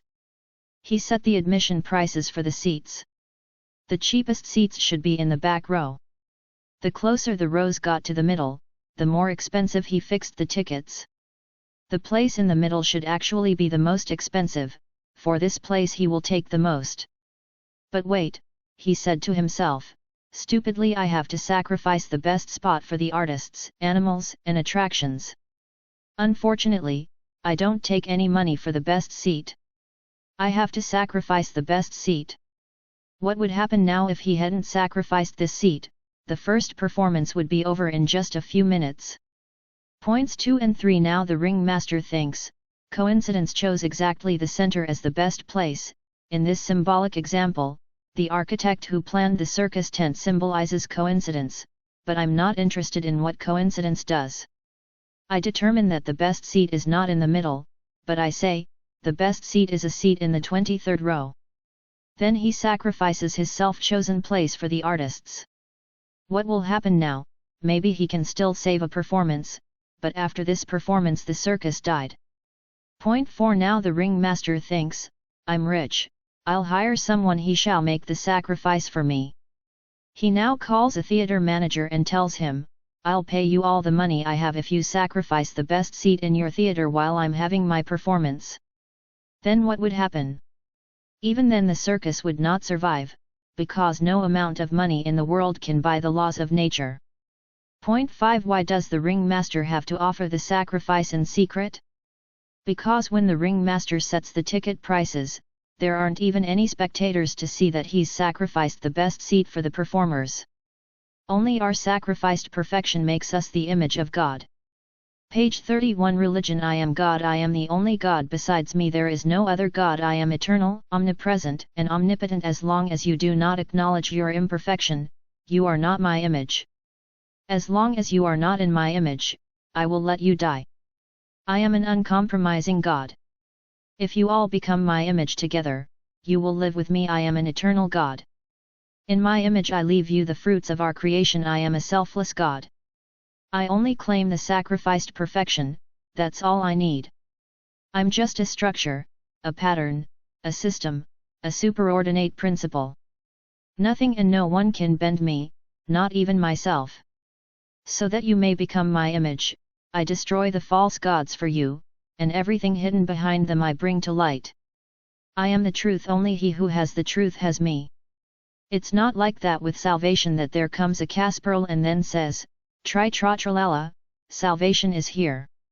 Good and evil, the flawed structure is good, the urge for perfection is evil. We are good with our mistakes, fixing them is evil. Evil multiplies when we not only do not want our mistakes to be in ourselves, but also interpret them into others and fight them there. Genesis, you may eat from all fruits, only from the tree in the middle. Exception, you may not eat anything, otherwise you will die, because these fruits are you yourself. Related to the snowman, you can shape the entire snowfield, only this one leave a mistake, the snow hole, in the middle of the snowfield. Exception, untouched, otherwise you will die, because this mistake is you yourself. If you fix this mistake, you fix yourself. Page 32 Can God create a stone so heavy that he cannot lift it himself? No, he cannot, because God is omnipotent. With one exception, God cannot create anything that robs him of his omnipotence. A stone too heavy for him would rob him of his omnipotence. A stone too heavy for him would rob God of his divinity. He would then no longer be God. God can do everything, with one exception, God cannot make himself not God. This is the only exception to omnipotence. The omnipresent structure cannot prevent it from being omnipresent. The moral of the story, the exception is also contained in the omnipotence of God. Only through the error in God's omnipotence is God omnipotent. The moral of the story, there is no such thing as a mistake. You can check the defectiveness in a laboratory at any time and as often as you want. What is consciousness? Consciousness is the continuous impulse made conscious of itself. Before that, the continuous pulse was not aware of itself. The continuous impulse gradually makes itself aware. Since the continuous impulse is also only one as a consciousness, it cannot be divided and therefore cannot fathom itself. This is about the same as if you want to explore the function of the program with a 1 MB program on a PC that has a 1 MB hard disk. The program can only determine that there is a program on the disk, but not how it works. Only if you could share the continuous impulse, then one half could explore what the other half is. Or, if there were two continuous pulses, one could explore what the other is. Consequently, the sustained impulse cannot become aware of the circumstances of its origin. So we will never know how the primal impulse came about. That remains the exception, the error, or the black hole in omniscience. Conclusion: the exception is also contained in omniscience. Omniscience cannot be perfect either, we have to sacrifice the desire to know where the error in nothing came from. With one exception, the primal impulse is perceived by duality as dual counterpart to the missing reference point, the more detailed circumstances about it remain hidden forever. Ignorance of the origin of the primal impulse is a mistake or the exception in wisdom. This exception remains forever the black hole in omniscience. The increasing disorder of the manifestation of the primal impulse causes, as a dual opposite, an increase in the order of consciousness. However, the error in consciousness, the ignorance of the origin of the original impulse, sets a limit to the decreasing consciousness and thus, as a dual counterpart, also a limit to the increasing consciousness. This means, after no life form, however intelligent it may become, can ever know how the original impulse came about, no life form can ever dissolve the permanent impulse into nothing terms and dimensions, why this world of ours developed in this way and not otherwise is due to the nature of the original impulse and was a coincidence could have turned out very differently. Since we know nothing about the origin of the primal impulse and the primal coincidence is not subject to any law, we can only take note that it developed in this way and not differently. Page 33. The fear and the loneliness. Being afraid of being just an illusion, lonely and abandoned in the eternal vacuum, the exception in the absolute nothing, a mistake in the nothing. The being, just a mistake in nothing unrelated to anything. Due to the lack of a reference point, the being appears dual, from relatively infinitely small almost continuously to relatively infinitely large. A relatively perfect illusion. This is a bit like using a film projector to project an image onto a screen. A beautiful projection, a dream. Just a pity that there is no one to admire this dream. The idea of becoming human is born. As a human, it can admire its dream. Once you have experienced the pleasure of being able to admire yourself as a human being, the permanent impulse will no longer want to return to its lonely and alone original state. If it is no longer striving for its original state, why should it be striving for equilibrium? It would then only change from many small mistakes in nothing to one single big mistake in nothing, and nobody would be there again to experience themselves as unique, wonderful mistakes in nothing. Enlivening this world of ours with our very own mistakes, that is the only real worship. What has become conscious prevents the equilibrium of the continuous impulse from being reached again.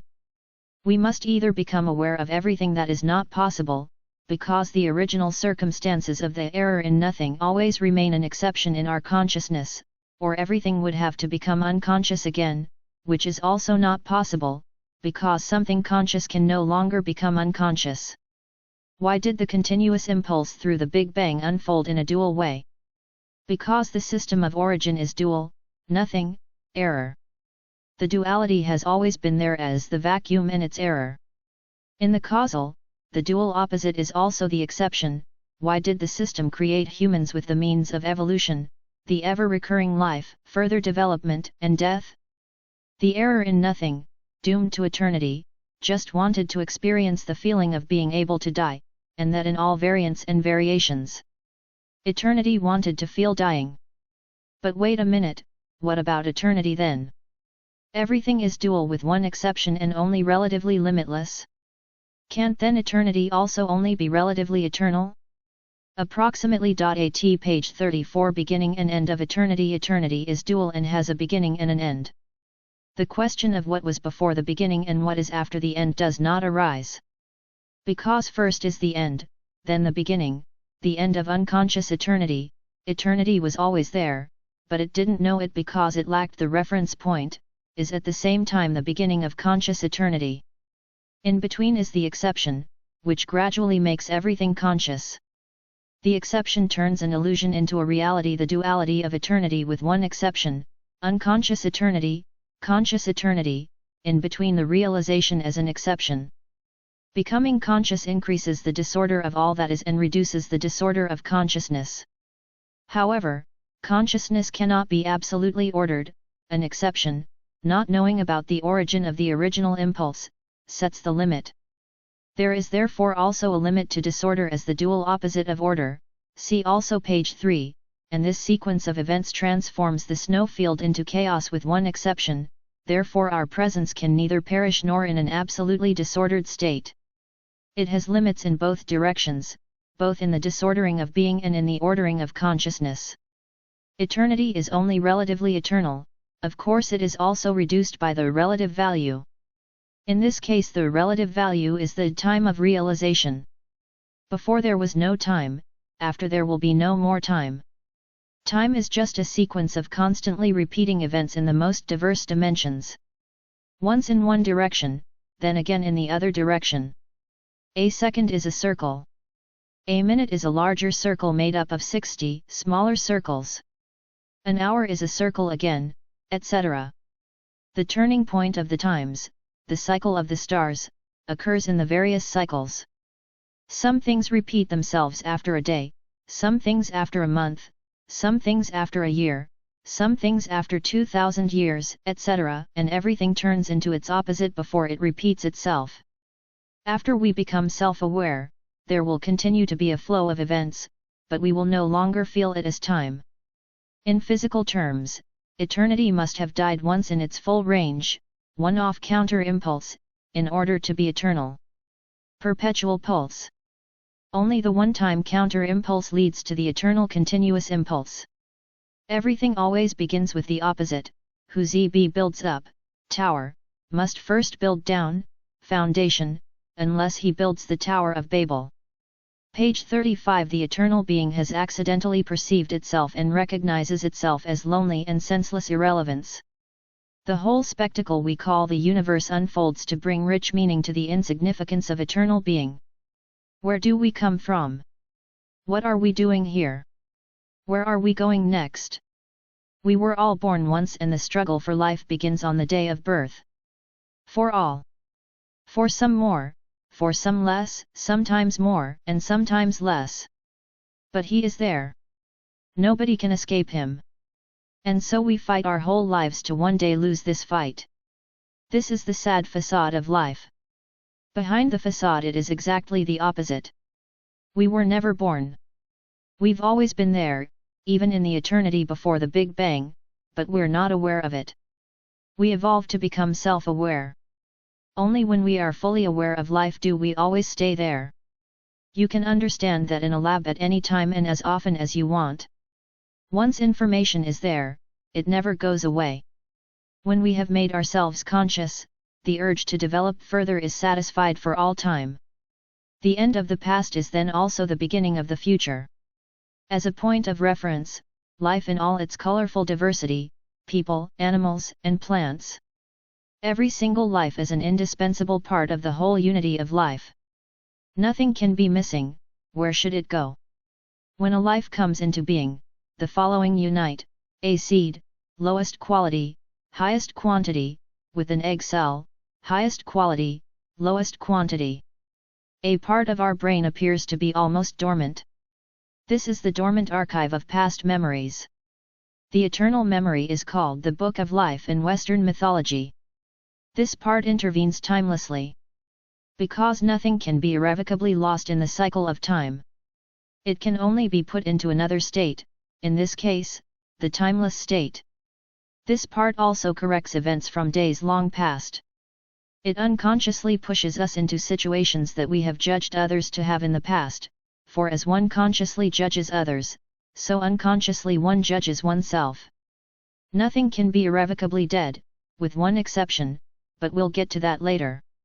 Life is the relatively still reference point of the eternally lifeless rotary movement. Life is the exception, the error, of the original impulse. Just as the vacuum cannot correct its error, primal impulse, so the primordial impulse cannot correct its fault, life. In order to be able to get a rudimentary idea of what life is, the following comparison can be used. Life is about the same as with a refrigerator. If you draw the heat out of the interior, it gets cold. If you extract the living from the cause, what remains is the lifeless. When I look at the starry sky in the evening, it always amazes me how much lifeless stuff is left to gain that little bit of life.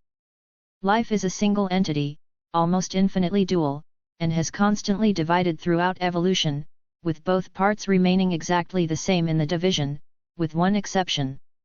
Exactly the same again with the following divisions, with one exception. Page 36. Missing links in the dual system with one exception. The following comparison does not describe a biological process, but only the system by which biological processes also behave, because there has never been another system and there can never be another. Simplified symbolism: the emergence of a species can be roughly compared to a Lego box with 100 green bricks.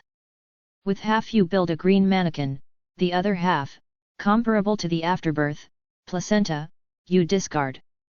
Next time you swap a green Lego brick for a blue one in the Lego box. Then you build a green man again with half of it, discarding the other half with the blue Lego brick. The next time you exchange a green Lego brick for a blue Lego brick in the Lego box, so that you already have two blue Lego bricks, with one half you build a green man again, and you discard the other half with the two blue Lego bricks. This is how you change a color step by step in the Lego box until you have carried out the process 50 times, whereby you have only changed the Lego box by one exception each time. The 51st time after creating 50 green men, you suddenly build blue ones. The multiplication of exceptions as the creator of diversity. Although the Lego set has only been changed by one exception at each step, there are no two colored figures, missing links. Exceptions prove the rule. The blue men, the newborn species in this evolutionary process, now create their own Lego set and start this game again from zero, correctly said, from one, just like all previous newly created green men with their Lego set from the beginning start after they have mined the blue stones again, exception by exception, otherwise this species would become extinct. A species only becomes extinct when it no longer follows the dual system with one exception, that is, does not allow an exception or skips an exception. But then, in hindsight, it affects the entire species. Nothing can restore the natural pattern, the basic structure. This can be roughly compared to genetically modified food, which, due to its flawlessness, displaces natural food, but at the end of the chain it loses its function as food, since coincidence as the first causer, see page 48, is excluded in its creation and it therefore ultimately presents itself as eliminate food and take on a function as a means of death. It can also be compared to a fake doctor in disguise, who displaces all the doctors present at the scene of the accident because of his disguise, but cannot help the accident victim even then. Genetic manipulation only works as long as it is within the scope of the exception. Even if the comparisons given are symbolized in an extremely simplified way, they give an idea of the complex system. For why for a long time almost only thinking has mutated and selected, see page 48. From human life as the life of the highest quality and the lowest quantity to the microorganisms with the lowest quality and the highest quantity, life is systematically graded, mandatory. The difference between consciousness and life is that consciousness is the continuous impulse that makes itself conscious, while life is a primal impulse divided into living and lifeless by duality. All properties that have separated were contained in the original impulse as a unit. Our life e.g. then becomes life. Life then becomes alive, when the embryo and placenta are spatially separated. The origin is separated into living and inanimate. In Occidental mythology, the less precise point in time of the first breath is called page 37. The compulsion to die. Life and death are dual opposites. With the sacrifice one synchronizes life with the ubiquitous structure. From the sacrifice with the greatest quality and the smallest quantity to the sacrifices with the greatest quantity and the smallest quality, all sacrifices are imperative. Without this, we ourselves remain the victims of death and are at the mercy of the almost infinite duality, from infant death to old age, from individual accidents to global catastrophes, from suicide to genocide, from quick death to agonizing suffering.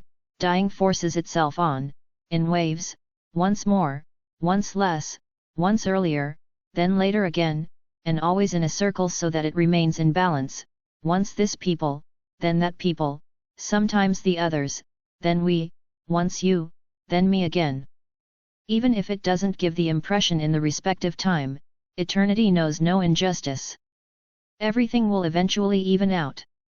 There must be temporary injustices, but woe to those who cause them.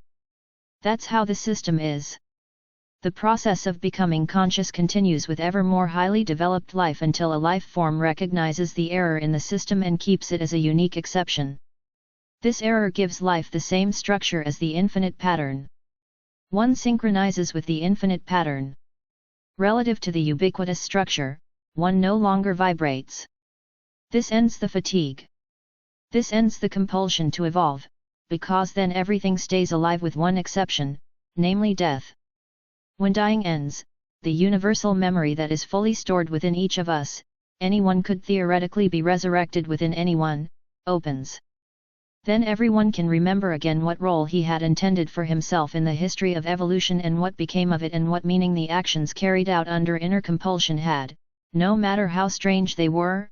Schopenhauer, one can do what one wants, but don't want what you want, and then everyone is back. Death was just an illusion.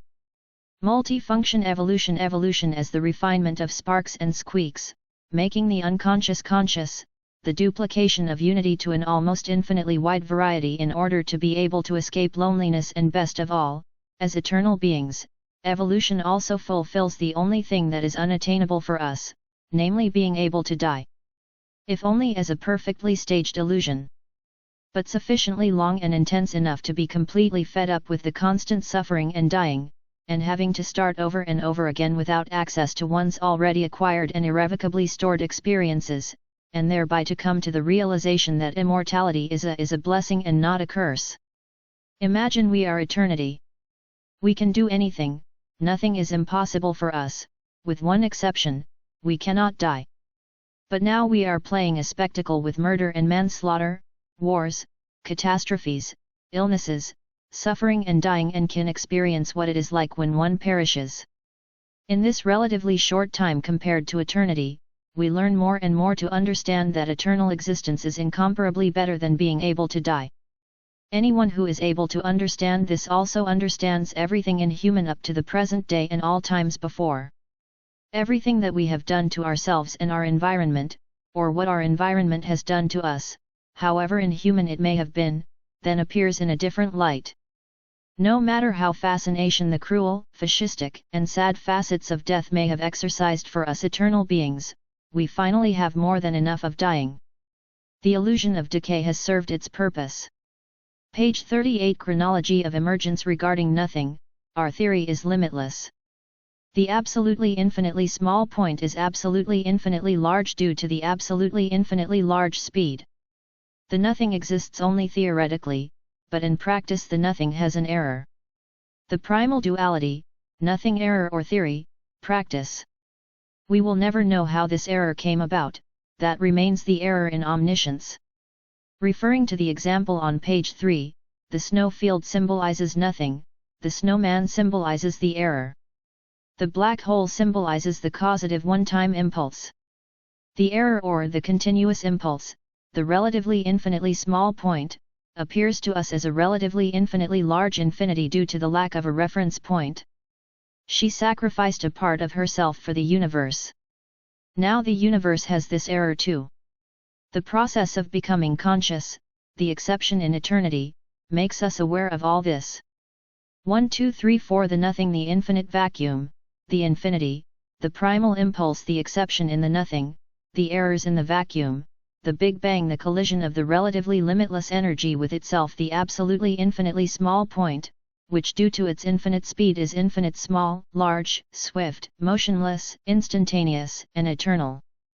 The relatively infinitely small point, which due to its relatively infinite speed is relatively infinitely small, large, fast, is motionless, instantaneous and eternal. Without a reference point, the error in the nothing appears as relatively limitless energy. Dark matter, some of the energy slows down to the speed of light and becomes matter, the universe, as in the big, so in the small. 5, 6, 7, 8. Energy and matter as a dual system, a pulse of endless energy, seed, from the one side unites with matter, ovum, from the other side. Life comes in all variants and variations, the variety is relatively limitless. Life as a pattern of infinity. Perfect with one exception, surrounded by eternal energy. Eternal energy as a product of the brake's speed. You can roughly compare this with a car engine, where by braking the rotational speed of the engine, energy is diverted to drive the wheels. Eternal velocity comes from the lack of a reference point of the continuous momentum. Due to the lack of a reference point in the vacuum, the permanent impulse or what the process of becoming aware of it has made of it does not lead to absolute dysentery. Braked perpetual motion equals perpetual energy. Page 39. The rotation, which was unbalanced by an exception, oscillates. We have 3 speed limits, the theoretically infinite speed of the vacuum, the relatively infinite speed of the error in the vacuum, and the speed of light slowed down by the Big Bang. The statement, nothing moves faster than light, is basically correct, but incomplete. Complete is, everything moves faster than light with one exception, the relevant movements. The primal impulse behaved like kinetic, symbolic, after the Big Bang and propagated impulsively with relatively infinite speed in only one direction, namely through the perception of itself in the direction of its perception, the birth of momentum conservation properties. The error in the trough relative to the crest curved the propagation into the shape of the universe we know. By breaking down to C, the impulse could be converted into other forms of energy and thus spread out in all directions, but only with C. The system in which we live can be roughly compared to a relatively infinitely large flywheel rotating at a relatively infinite speed. This wheel is dual, outside, inside. The Big Bang, the impact on yourself, moves a small part from inside itself to outside itself. The wheel becomes unbalanced. It starts vibrating. The vibration creates a sound and in the center, bearing, it starts to glow. Light is created. The vibration causes everything. The energy comes from the break's speed. The relatively infinite speed slows down to the speed of light due to the imbalance and thereby releases perpetual energy. The infinite pattern vibrates. Since everything that exists resonates, except our perfectionist thoughts, this vibration is immeasurable and therefore physically meaningless. What happens now even if our thoughts take on the same flawed structure as the infinite pattern by keeping our own flaws? The same structure means the same vibration. The same swing causes relative stillness. Thought resonates with the vibration of the body. It's a bit like horseback riding, you follow the vibrations of the horse. The more synchronously the rider, thinking, and horse, body, move, the more they harmonize. The better the rider and horse harmonize, the less both tire. The more mind and body harmonize, the less both tire. The thoughts conserving its flaws resonate with the vibration of the flawed body. That means relative calm. As long as the thoughts do not vibrate with the heart, both vibrate. As long as you vibrate, you are constantly dissatisfied. Nothing can satisfy dissatisfaction except harmony between mind and body. If you vibrate at the same frequency in a vibrating system, you are calm relative to that system. You don't get tired when you're resting. Therein lies the secret of life and death. This universal process can be roughly symbolized at any time with a simple experiment with an unbalanced, horizontally arranged flywheel, which has the infinite pattern, a hole and a bump, and glass plates of different thicknesses, which also have a hole and a bump. If you place the glass panes on the flywheel so that the bump and the hole fit together exactly, then nothing will break. If the glass plates do not have the same structure, it will vibrate. Depending on the thickness of the various glass panes, the glass panes will break sooner or later. The different glass plates symbolize the different lives. However, it requires a deep knowledge of the entire system in order to recognize the symbolism of the experiment as such. Page 40 Chronology of preservation. When the system shifts a part of itself from one side to the other, it is not really sacrificing anything, since everything is preserved for it. With one exception, a sacrifice still achieves it, it sacrifices its flawless perfection.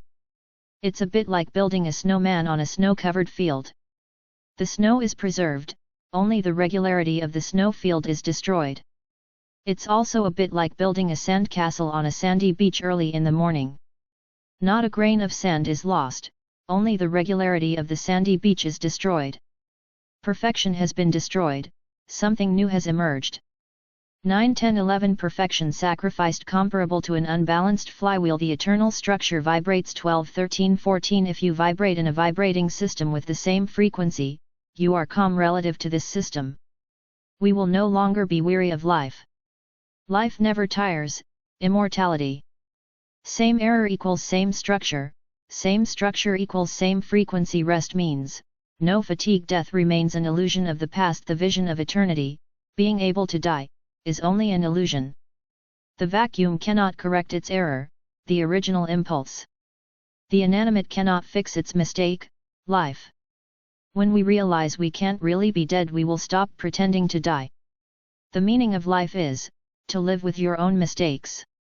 Striving to fix your own mistakes is the most pointless thing in life.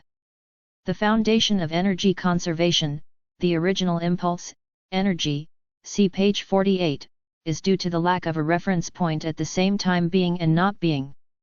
Since the energy is also nothing, it is also all being. Energy cannot become more or less since it is already everything and nothing.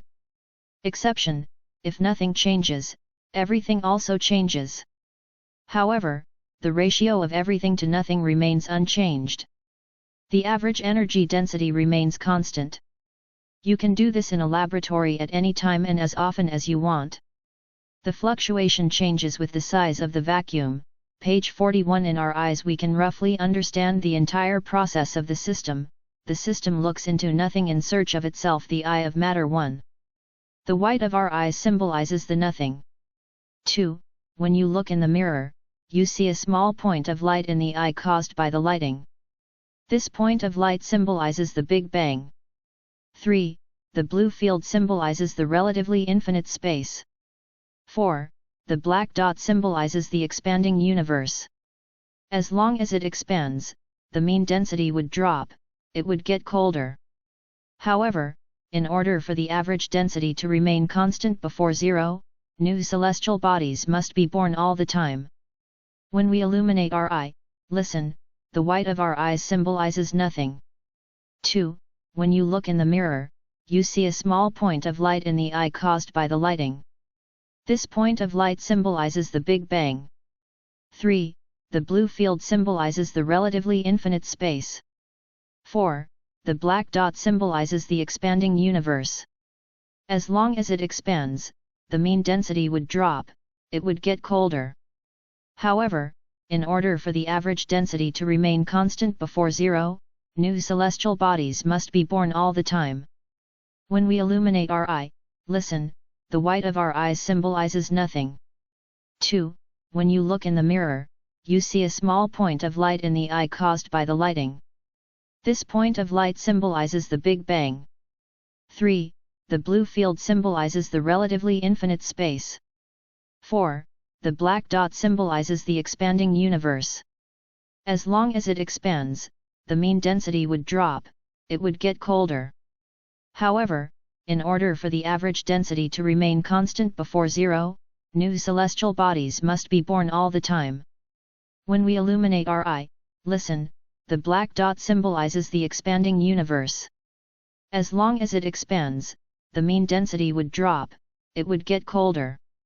However, in order for the average density to remain constant before zero, new celestial bodies must be born all the time. When we illuminate our eye, listen, the black dot symbolizes the expanding universe. As long as it expands, the mean density would drop, it would get colder.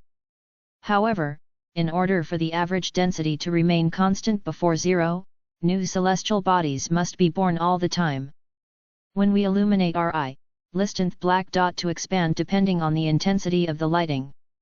This means, if we bring light into the system, it stops expanding further.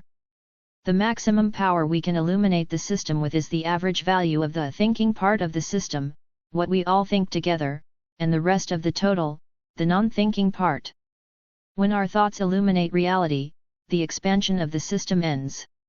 In other words, when the thinking part of the whole finds itself, it brings light into the system. The expansion of the system stops. The whole expands, the system rotating at the speed of light, each revolution around an exception, error. If the system stops, it becomes quiet relative to us. When one is at rest relative to the light, it ceases to be visible. You can't find the stars in the sky, they only remain information for us, with one exception, that part of the information that we have made conscious of remains real. Consciousness cannot make the stars conscious, they remain information. The exact backgrounds of the starry sky remain in the dark as a mistake in omniscience. You can't find the stars in the sky. With the stars in the sky, it's a bit like the wind, which ceases to exist when you come to a standstill. Although it was actually felt during the ride and was so real that it assumed physical properties, it was only an illusion, for it loses its existence when one stops moving relative to the air. Where do the stars go when you can't find them anymore? There, where the wind comes when you stop. The limit of consciousness is in dual opposition to the limit of sustained impulse. When the limit of decreasing consciousness is reached, then the continuous impulse is also at its limit. Both borders are intertwined, see page 34, penultimate paragraph, that means we continue to perfect our world until we realize that it cannot be broken, because everything was perfect from the beginning, with one exception. We lead war against ourselves until we realize that we can never win this war because the system is always the one exception, mistake, ahead of us. Page 42. Darwin's Frontier. The end of Eat and Be Eaten. Just as the snowfield sacrificed a part of itself for the snowman on page 3, so infinity has sacrificed a part of itself for the universe. Because of this, infinity also has this flaw and the universe also has this flaw. And we, as part of this system, also have this flaw in us. Such bad luck too. What is really bad, however, is that we are still trying to fix this error and thereby cancel our existence and thereby constantly multiply. To realize that this error is unrecoverable, we need to get smarter. The process of evolving, procreating, and dying gradually evolves our intelligence more and more until we are intelligent enough to realize that this mistake is irreparable. Then the cycle of life and death ends. Immortality was always real. Expressed differently, our presence creates a fault in the structure of the system. We, as part of the system, also have this error within us. If we start to get our own mistakes, the system also starts to get its own mistakes, namely us, because we are the thinking part of the system and it is one and the same mistake. The game of life, we win it together, we lose it together. The game of life does not lead to death. It's like playing chess, sometimes you win and sometimes you lose. Whoever wins often becomes lax and reduces. Whoever loses often becomes ambitious and builds up. This is how winning and losing alternate. You can play endlessly. Only those who do not follow the rules of the game will be excluded from the game. If you move the rook diagonally when playing chess, will be expelled from the game. It's the same with life, only if we don't play by the rules are we excluded from life. There is only one rule of the game, nothing should be perfect. As long as we do not stick to this rule of the game, we will be expelled from life. We die.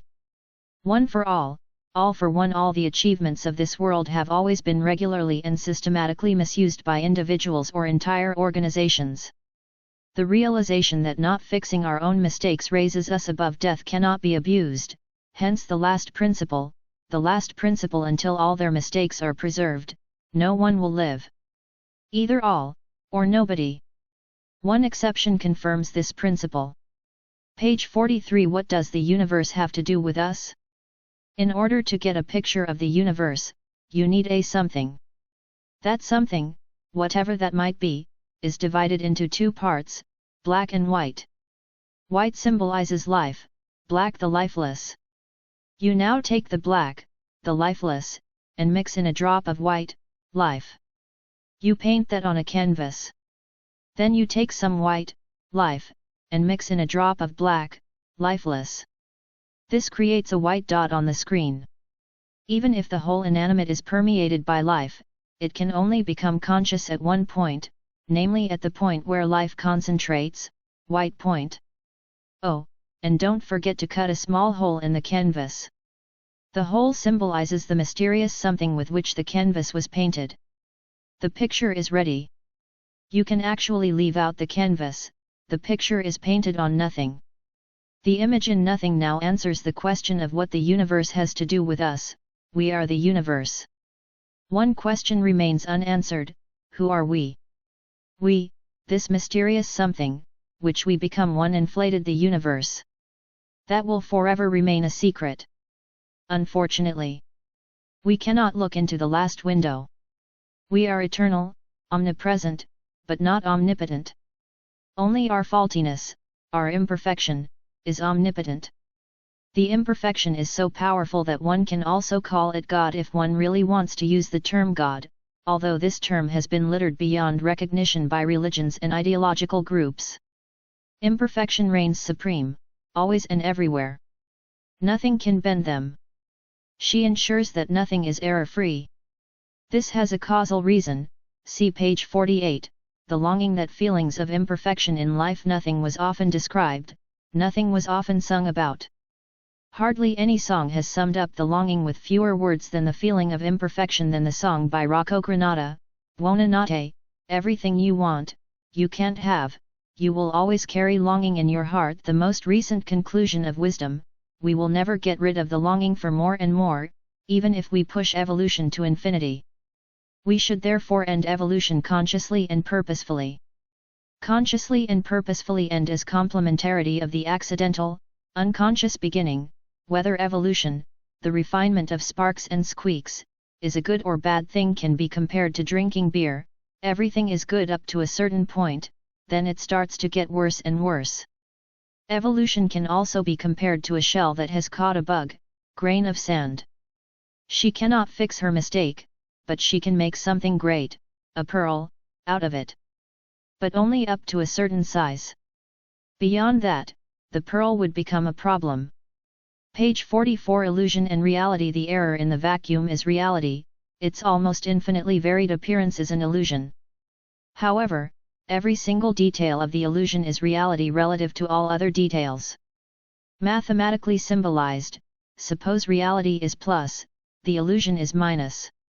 Unity is reality, i.e. plus, diversity is illusion, i.e. minus.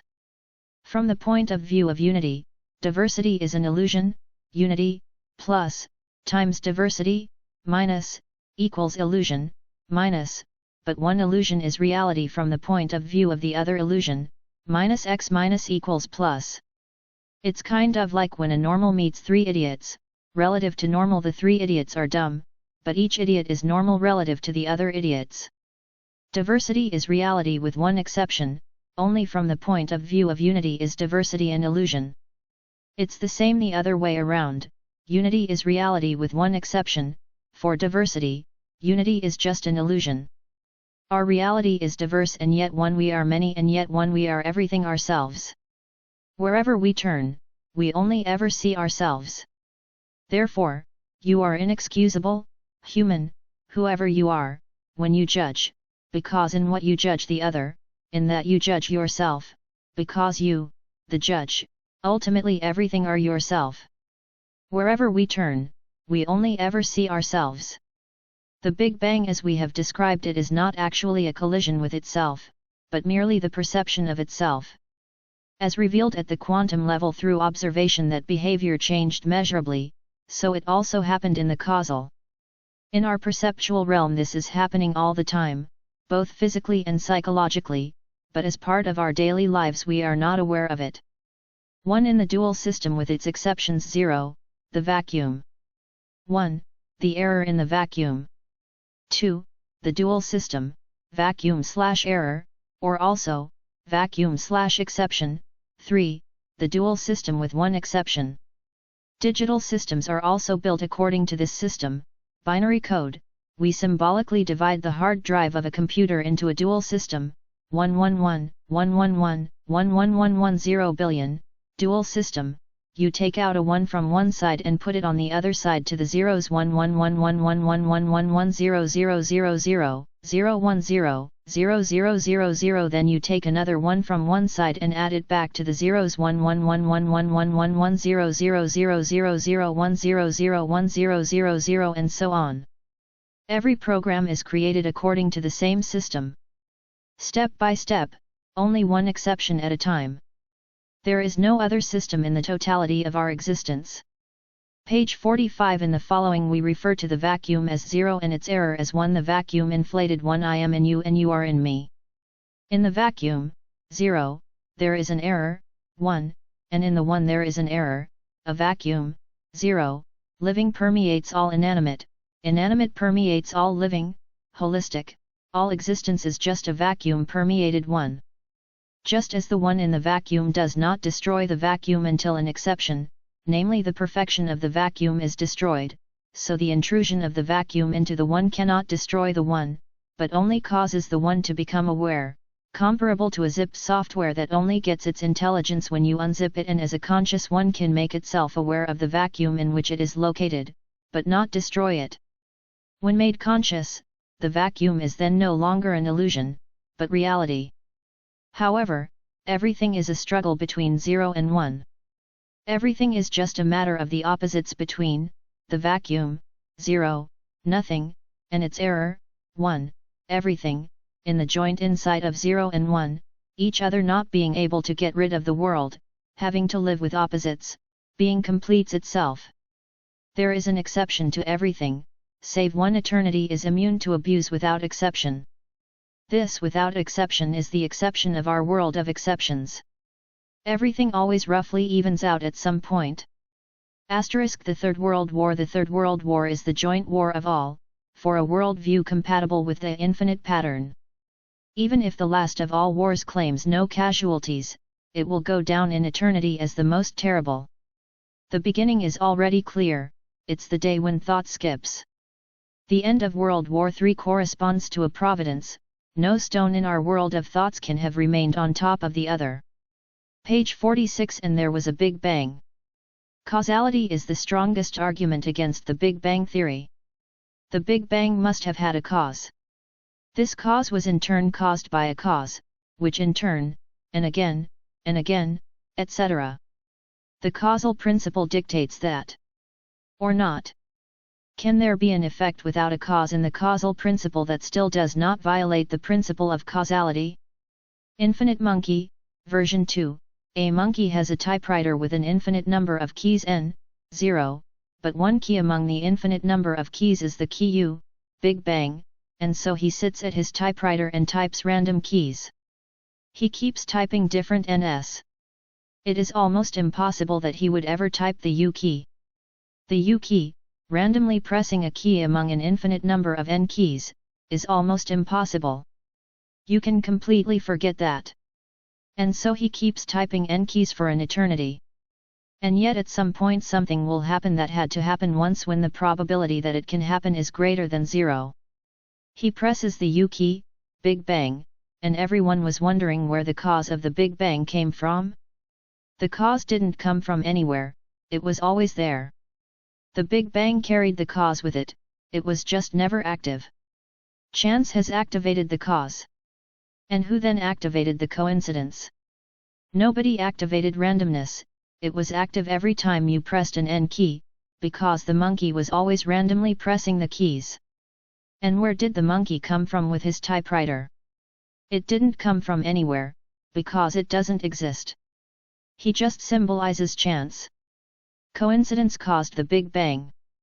Coincidence itself had no cause. It was always there and always active, with every accidental keystroke. The something in nothing. Point 1, that nothing is undisputed. Otherwise we wouldn't be here. If there had ever been absolutely nothing, it would always have stayed that way. So there is a something symbolized by a particle. This particle must always have been there, otherwise one could not derive any law of conservation of energy from it.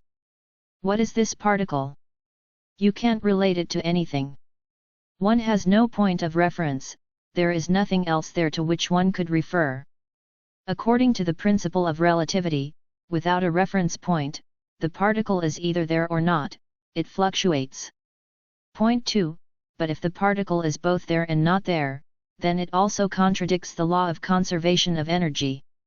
Because when it's there, there's energy, when it's not there, there's no energy. That cannot be. Consequently, at the same time as the particle there is also an antiparticle. The sum of both particles is 0 and therefore does not contradict the law of conservation of energy. Particles and antiparticles fluctuate simultaneously. They are there and not there at the same time. The total is always 0 whether they are present or not. Point 3, the sum of everything is 0.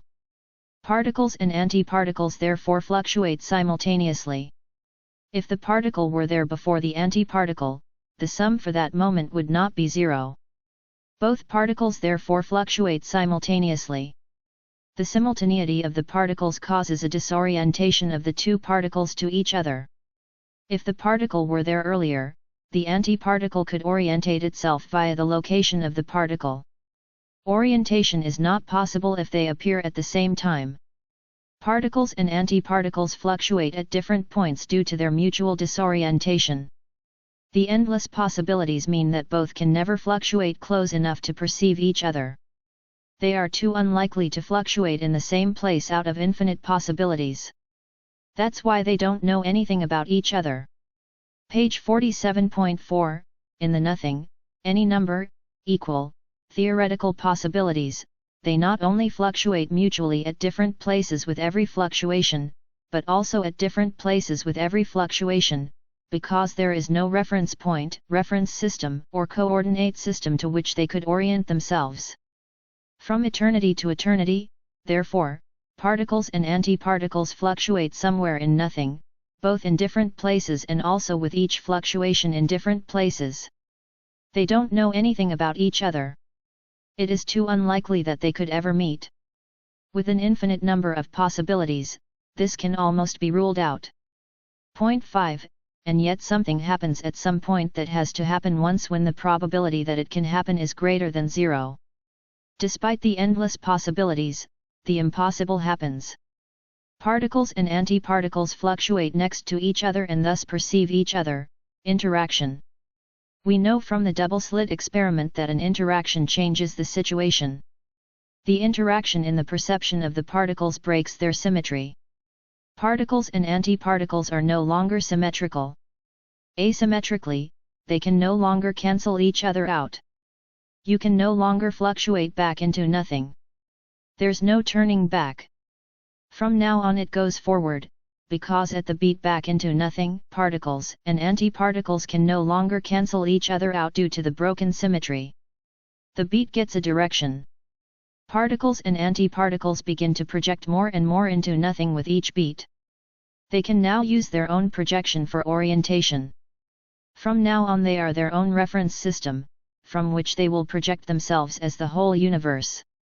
Bar by bar and just as they have always been, opposite, little angel and little devil, but perhaps the particles are not particles, but charges? +/, which attract each other immediately every time they appear. However, the beat is not enough to collide. Before they can collide, they disappear again. But once they are close enough that it takes just one beat to collide at relatively infinite speed. The relatively infinite speed slows down to the speed of light.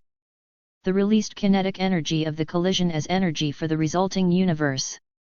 However, there is no final answer. See page 48.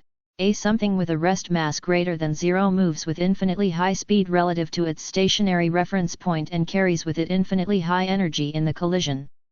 Since you don't need infinitely high energy for the creation of the universe, this something doesn't need to move at infinitely high speed, it can't move at all, but only almost infinitely fast. Animation on approximate at /urbang.gif, 9 seconds, page 48. Actually, everything is quite banal. The unlimited vacuum, nothing, see page 8, has a flaw, a single, disoriented impulse, see page 46+47, which in the vacuum finds no resistance to end. The vacuum has nothing to oppose this impulse to end it. The vacuum cannot fix its mistake. Even the impulse itself cannot end itself due to a lack of interaction. You can understand this in a laboratory at any time. Vacuum fluctuation. The unlimited vacuum is a purely philosophical concept, any number of equal theoretical possibilities. You can therefore also assign absolutely infinite properties to it, from 0, nothing, to infinity, everything. However, the error in the vacuum is actually present and can therefore only have relative properties. Disoriented, there are no coordinates in nothing, particles and antiparticles fluctuate at the same time, but at different places, they know nothing about each other. Eventually something happened that by Murphy's law had to happen once. Particles and antiparticles fluctuate randomly at approximately the same place and perceive each other, coincidence as the first causer. Their mutual perception, interaction, breaks their symmetry. Asymmetrically, particles and antiparticles no longer cancel each other out. The impulse can no longer go back to nothing. From now on things are moving forward. The timeless beat, to be/not to be, gets a direction. The time begins. The impulse perceives itself. He recognizes that he is, but does not recognize what he is. In search of the lost symmetry, the primordial impulse fractally projects itself as a primordial pattern, vacuum/error, to a relatively infinite number of asymmetric fractals, with each fractal changing by at least one exception, one error, relative to all other fractals up to a structure of thought, of intelligence, the last step. As intelligence, the primal impulse strives for the completion of this development. As intelligence, we can recognize ourselves as a primal impulse, as eternally existing, never-ending energy. As intelligence, we also have the possibility not only to recognize that we are, but also to recognize what we are, a very banal error in the vacuum that was always there, but never noticed itself. However, the symmetry remains broken. There's no going back to nothing. A single, purposeless, meaningless impulse is real.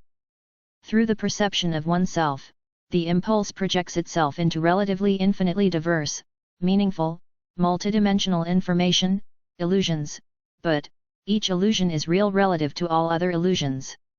It follows that everything is real, with one exception, relative to the primal impulse, everything is just information. The reverse is the same. In our reality, the original impulse is just information, with one exception, the original impulse is real as our heartbeat. If the vacuum could sing about its mistake, it could use a text by Andre Heller, like "My heartbeat belongs to me." Just as the vacuum contains a fault, so too, due to the fractal development, everything that follows will contain a fault. This error will also remain present in omniscience, namely the ignorance of what is actually pulsating there. There is no final answer. This question can only be answered philosophically. It is the principle of relativity itself that pulsates or fluctuates because of the lack of a reference point, for without a reference point it is both, and both being and non-being, contrary, see page 8 to 10, since the missing reference point has always been missing, the principle of relativity has always been there, but it has never been noticed. Why the principle of relativity is the way it is and not somehow arbitrarily different is also a philosophical error in omniscience. In order to still be able to answer this question, we simply ask the other way around: can we live without having a final answer? Do we have to live with the fact that we in our living space remain imperfect? See page 2+3, approximately. At why the principle of relativity is the way it is and not somehow arbitrarily different is also a philosophical error in omniscience. In order to still be able to answer this question, we simply ask the other way around: can we live without having a final answer? Do we have to live with the fact that we in our living space remain imperfect? See page 2+3, approximately. At why the principle of relativity is the way it is and not somehow arbitrarily different is also a philosophical error in omniscience. In order to still be able to answer this question, we simply ask the other way around: can we live without having a final answer? Do we have to live with the fact that we in our living space remain imperfect? See page 2+3, approximately. It. 2. Thaddeus Golas. Enlightenment doesn't care how you get it. Thaddeus Golas. 1. Forward. I am a lazy person. And because I'm so lazy, I don't believe that effort, discipline, diet, not smoking, and other virtues are necessary to attain enlightenment. That's about the worst heresy you can imagine, but I have to be honest before I can be deferential. I am doing the work of writing this book to save myself the trouble of having to talk about these things. Maybe it's just what someone needs to read to feel a little better about themselves. If you are a kind person and want to know what to expect when enlightenment hits you and why this is happening to you, with or without psychedelic help, then this book is for you. At least that's how I see the rules of the game. I realize that many of us open up very quickly these days, and the misconception that everyone thinks they are alone with their revelation experience is correspondingly widespread. It is not enough to feel that you know the truth. I don't intend to pretend to offer ultimate truth, but what I do suggest are certain simple attitudes, or behaviors, inner patterns that will work for everyone and will stay with you even then, when you're freaked out or gone, even when you're freaking out. These inner patterns are so simple that I garnish them with a picture of the universe to show you why they work even when you don't believe they could. The universe is so vast and complex that we would never attain higher consciousness if we had to have correspondingly complicated books in order to become enlightened. But the universe, on the other hand, is so simple in design that there is really no reason for anyone to feel at a loss or unhappy. You can easily take control of your being, no matter how complicated it may seem. I gave up the idea of writing this down over and over again because people didn't take notice because they didn't want to know. But after all, there is no more reason not to write it down than to write it down. I'm writing down what I'd like to read myself one day when I'm stuck on a spooky level. I've often thought on bad trips, what could I say to someone in this state of consciousness that could have any meaning for them? That is how this information has been tested here. No line in this book is there just because it sounds good. The information is useful and reliable. It has certainly accompanied me and others through quite extreme states of consciousness, and can be boiled down to a few key phrases that are so simple that you can remember them in any crisis situation. The first chapter starts with a brief idea of how the universe is made up, and the rest of the book looks at our lives from this point of view. This is a very far-reaching idea, reaching into every field of knowledge, and after taking many years to come to terms with it, I can't wait that someone else would accept it so readily. All I can do is ask you to play the mind game and see where it goes and then compare it to what you otherwise know. What must be true for the universe to appear as it appears to us? Is there a credible bridge between matter and spirit? Like so many others, I wrestled with such considerations for years, and this book contains some of the conclusions I have drawn from them. Perhaps these conclusions only mean something to you if you follow your own processes of verification and reasoning. If that's the case, then in the first chapter you'll find everything you need to keep you busy for a good while. On the other hand, if you're just looking for a useful trip guide, you'll find this one too. I really don't expect anyone to immediately translate these lines into a sense of accomplishment. But if one of you I never hear from gets a little higher and happier, I would write it all over and over and over again. I hope you find the vibrations comfortable. Point 2, who are we?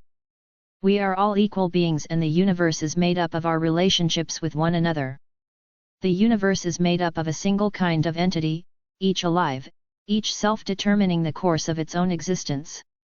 In fact, that's all you need to know to understand this book or to write your own. Everything I write rooted in this first section, and you can solve any problem that arises by coming back to that basic idea and then thinking it through for yourself. The universe is made up of a single kind of whatever that cannot be further defined. For our purposes it is not even necessary to find a definition.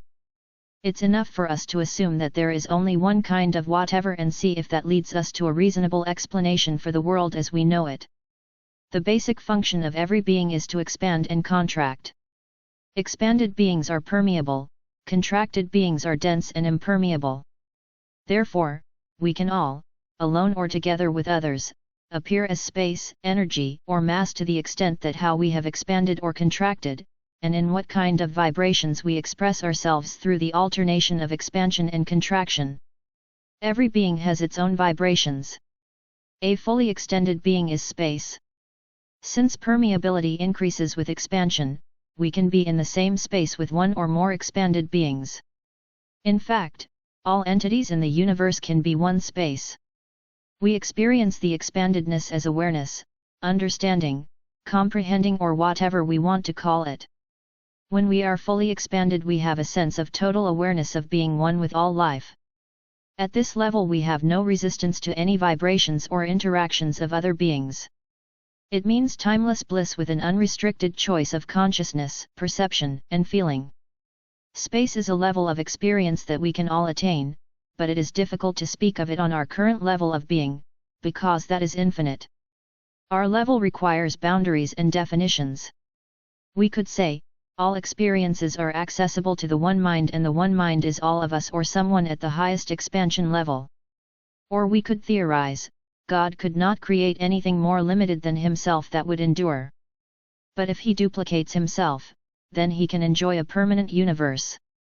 Therefore, every entity is a duplicate of God, created in his image. It doesn't matter what idiom we use, we exist and the universe exists, and it is possible to test this idea of expansion and contraction within the limited framework of what is real to us as human beings, particularly in atomic and subatomic studies. When a being is fully contracted, it is a mass particle, fully imploded. To the extent that a being is contracted, it is unable to be in the same space with others, so contraction is experienced as fear, pain, unconsciousness, ignorance, hatred, evil, and a myriad of other undesirable feelings. At the extreme, the being feels completely insane, opposed to everything and everyone, and unable to choose the content of their consciousness. Of course, these are simply the feelings pertaining to the vibrational levels of the mass, and any being can free itself from it at any time by giving up all resistance to anything it thinks, sees, or feels. When a being alternates between expanding and contracting, it is energy. I suppose that a being in the middle, half expanded, half contracted, would have to be logical, non-subjective, egoless, and predictable. This could be the zero that is on one side of the energy equations in physics, but also the ego death we go through as we expand to higher levels of consciousness. It is important to note that energy is not represents a set of anything objective. Energy, like space and matter, is something that large numbers of living beings do. Energy beings usually react to their neighbors in ways that are often predictable and seemingly automatic, like dominoes falling over. In relation to space beings, they will appear high, vibrating rapidly and with a sense of increasing subjective freedom. Aligned with bulk beings, they will be of low energy, vibrating more slowly, with a growing sense of subjective bondage and confusion. The universe is an infinite harmony of vibrating beings in a finely tuned hierarchy of various states of expansion-contraction, frequency modulations, and so on. For every variation, every combination, and every level of vibration there are specific patterns of feelings and ideas. Perception also changes depending on how other beings relate from all sorts of different points of view. The thought of these possibilities is so overwhelming, and the attempt to put them into words so ridiculous, that I find it difficult to continue writing. But what we do seek is to isolate some basic inner patterns that allow us to become aware of our freedom to navigate this maze, or to go straight up. What we must always keep in mind, there is no one else but us little people. The whole universe is made up of beings like ourselves. Each particle is a whole tribe of beings. Energy is a great number of our kind vibrating together. Space is an infinite number of our brothers and sisters in perfect bliss. There is no essential difference between animate and inanimate matter because both consist of living beings. Not only can mass be converted into energy, but also energy into space and vice versa. Our own detachment from awareness, our mass conditionality, causes us to see our brothers and sisters as objective matter, energy, and space. We always have the experiences and perceptions that correspond to our vibrational level. The same rules apply to all of us. The rules don't come from somewhere outside of us. They derive from the truth that we are all equal, that we all have the same choices of possible behavior and experience. We have the freedom to do anything we want as far as this is possible within the framework of the necessary laws of our relationships as equal beings. And love must be the first law. Love is the action of being in the same space together with other beings, and that means love is real as we are. Love is not a limited idea, it is something we do, ultimately with our whole selves. Many of us may not like where we are in the universe now, but we can all rest assured that through our own determination to expand in love, or to turn away from it, we have arrived where we are. What kind of brain, what kind of body you have, the family and society, the historical time in which you were born, all this and more has been determined by yourself, by your level of expansion, by your willingness to love. Nobody burdened you with anything. Nobody forced you. There is absolute justice in the experience that each of us owns every second of the day. In a sense we can all rest easy because nothing is hidden, nothing is forgotten, nothing is lost, no one is abandoned. Each of us is the same type of being, capable of expanding or narrowing attention and awareness. And that's all we have to do, give full, accepting and allowing, loving attention to absolutely everything we see in our mind, in our body, in our surroundings and in other people. Expansion in love is an activity available at any time to any being in the universe. A willing awareness will lead us to heaven, a loving attitude will set us free. Nothing else controls our destiny. Good or bad behavior is secondary. Whatever you do, love yourself for doing it. Whatever you think, love yourself for thinking it. Love is the only dimension that needs to be changed. If you're not sure how it feels to be lifting, then love yourself for not being sure how it feels. There is nothing more important on earth than the love that conscious beings feel for one another, whether ever expressed or not. There's no use worrying about worse or better mental conditions, although of course you can play this game. You will not be able to rise above your current vibrational level to stay there as long as you don't love your now state. No matter what mental state you are in, no matter where you are in the universe, you always have the same choice: expand or contract your awareness. And you have to start from where you are. It's one of the infinite possibilities of experience available to us. I could be what you are. What I am, you could be too. Whatever we may have done by turning away from full awareness of the one mind, we are doing it now. Whatever we do, there will always be a possibility within us. Even if we don't do it, we therefore do not have to resist it at all, but rather transcend it.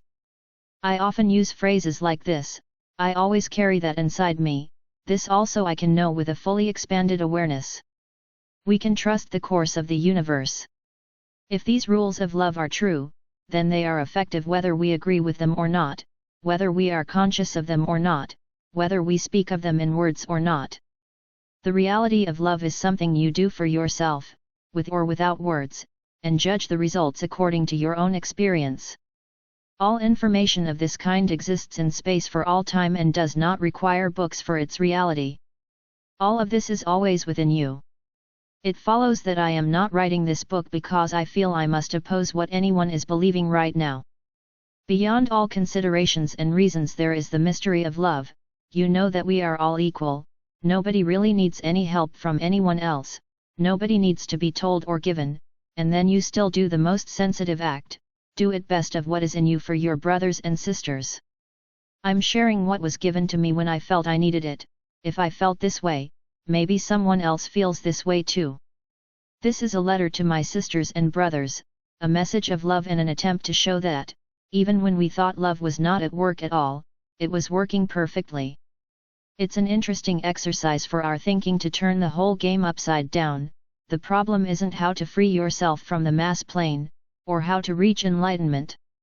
The real question is, if you are a completely free and self-determined being, how come you locked yourself in a body to play games on the material plane? How did you get yourself and others to agree on this game? How did you manage to make it a compulsion? Sometimes, when I've been so crazy, it flashed in me, well, if it's so easy to get out, I might as well go back and join the game. Perhaps that is the supreme temptation. And maybe nobody really wants to know how easy it is. Nobody wants to mess up the game. Maybe we're all playing pretend, we're all playing hide and seek. Physical reality is one of the greatest horror movies out there, and you know how much we love horror movies. If the universe as we see it from our vibrational level is illusory and only partially true, then that is all the more reason to rejoice and love rather than be shocked by it.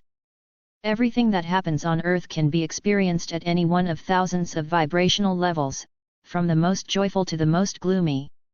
We are completely free to highlight any level we desire. All we have to do is change our own attention and love, our own expansion and love. Since the universe is nothing but living beings, each controlling its own vibrational level and relationships, there is absolutely nothing in the whole universe that needs correction in any way. We don't have to bother with it at all, whatever it may be. There is consciousness everywhere in the universe, and we can safely leave all beings to make their own decisions. No matter how it looks to us, love never loses control. The laws of our relationships are as honorable and precise as the laws of physics. I couldn't claim to know what all these laws are at the moment. But at some level we all know that we're getting exactly what we're entitled to. The harmony is infinite, unique, and divine. Where do you imagine you belong? Don't be too strict with yourself. A little bit of love can go a long way. Point 3. It's so easy to get enlightened. What do you have to do to become enlightened? What are the signs that you are trying successfully? How is your life changing as you gradually become more enlightened? There is nothing you have to do first to become enlightened. All sorts of experiences are already built into you. You can open up to them anytime, instantly, just by being there. But there is no hurry. The full expansion is always there, beyond all time, in you and around you. All you have to do is open your awareness at a pace that is safe and comfortable for you. If LSD is too fast for you, slow down. You are at home. We all belong to the universe. There's nothing standing in your way, but most of us may open up in stages, gradually. We have a tendency to rise in emotional cycles. After each burst of exalted reality awareness, we encounter a new and different kind of rejection within us, the next thing we need to learn to love. But the higher you develop, the easier it becomes. The experience of total awareness, of being in space, does not mean being momentarily aware of every detail in the universe, of every possible relationship between finite, withdrawn entities. Space being means a willingness to become aware of everything imaginable. It means that we don't resist, don't reject an idea or a relationship. Therefore, in order to attain enlightenment, we do not need to acquire any particular ideas or experiences, virtues, or sufferings. Anything that exists can be experienced with a fully expanded awareness. Independently of how much you have restricted your awareness, you are a free and self-determined being. No other being, nor any group of beings, can affect your vibrational levels. So there is nothing in the universe, and especially not in its physical part, that could oppose your free will. This means that the physical world has no power whatsoever over you, it does not mislead you, it does not corrupt you, it does not stand in the way of enlightenment, it does not harm you. You are the only cause of your level of existence. Your inner makeup is never fixed. The sensation of being forced or manipulated against your will can only arise when you close yourself down, when you contract your awareness. Our reality at every level is made up of all of the uniquely conscious beings that we perceive as alive, and the process of enlightenment expands our understanding of other beings until we experience everything as a living exchange. The more we turn away from loving other beings, the more exposed we will be to a physical world, the more mass-obsessed we become.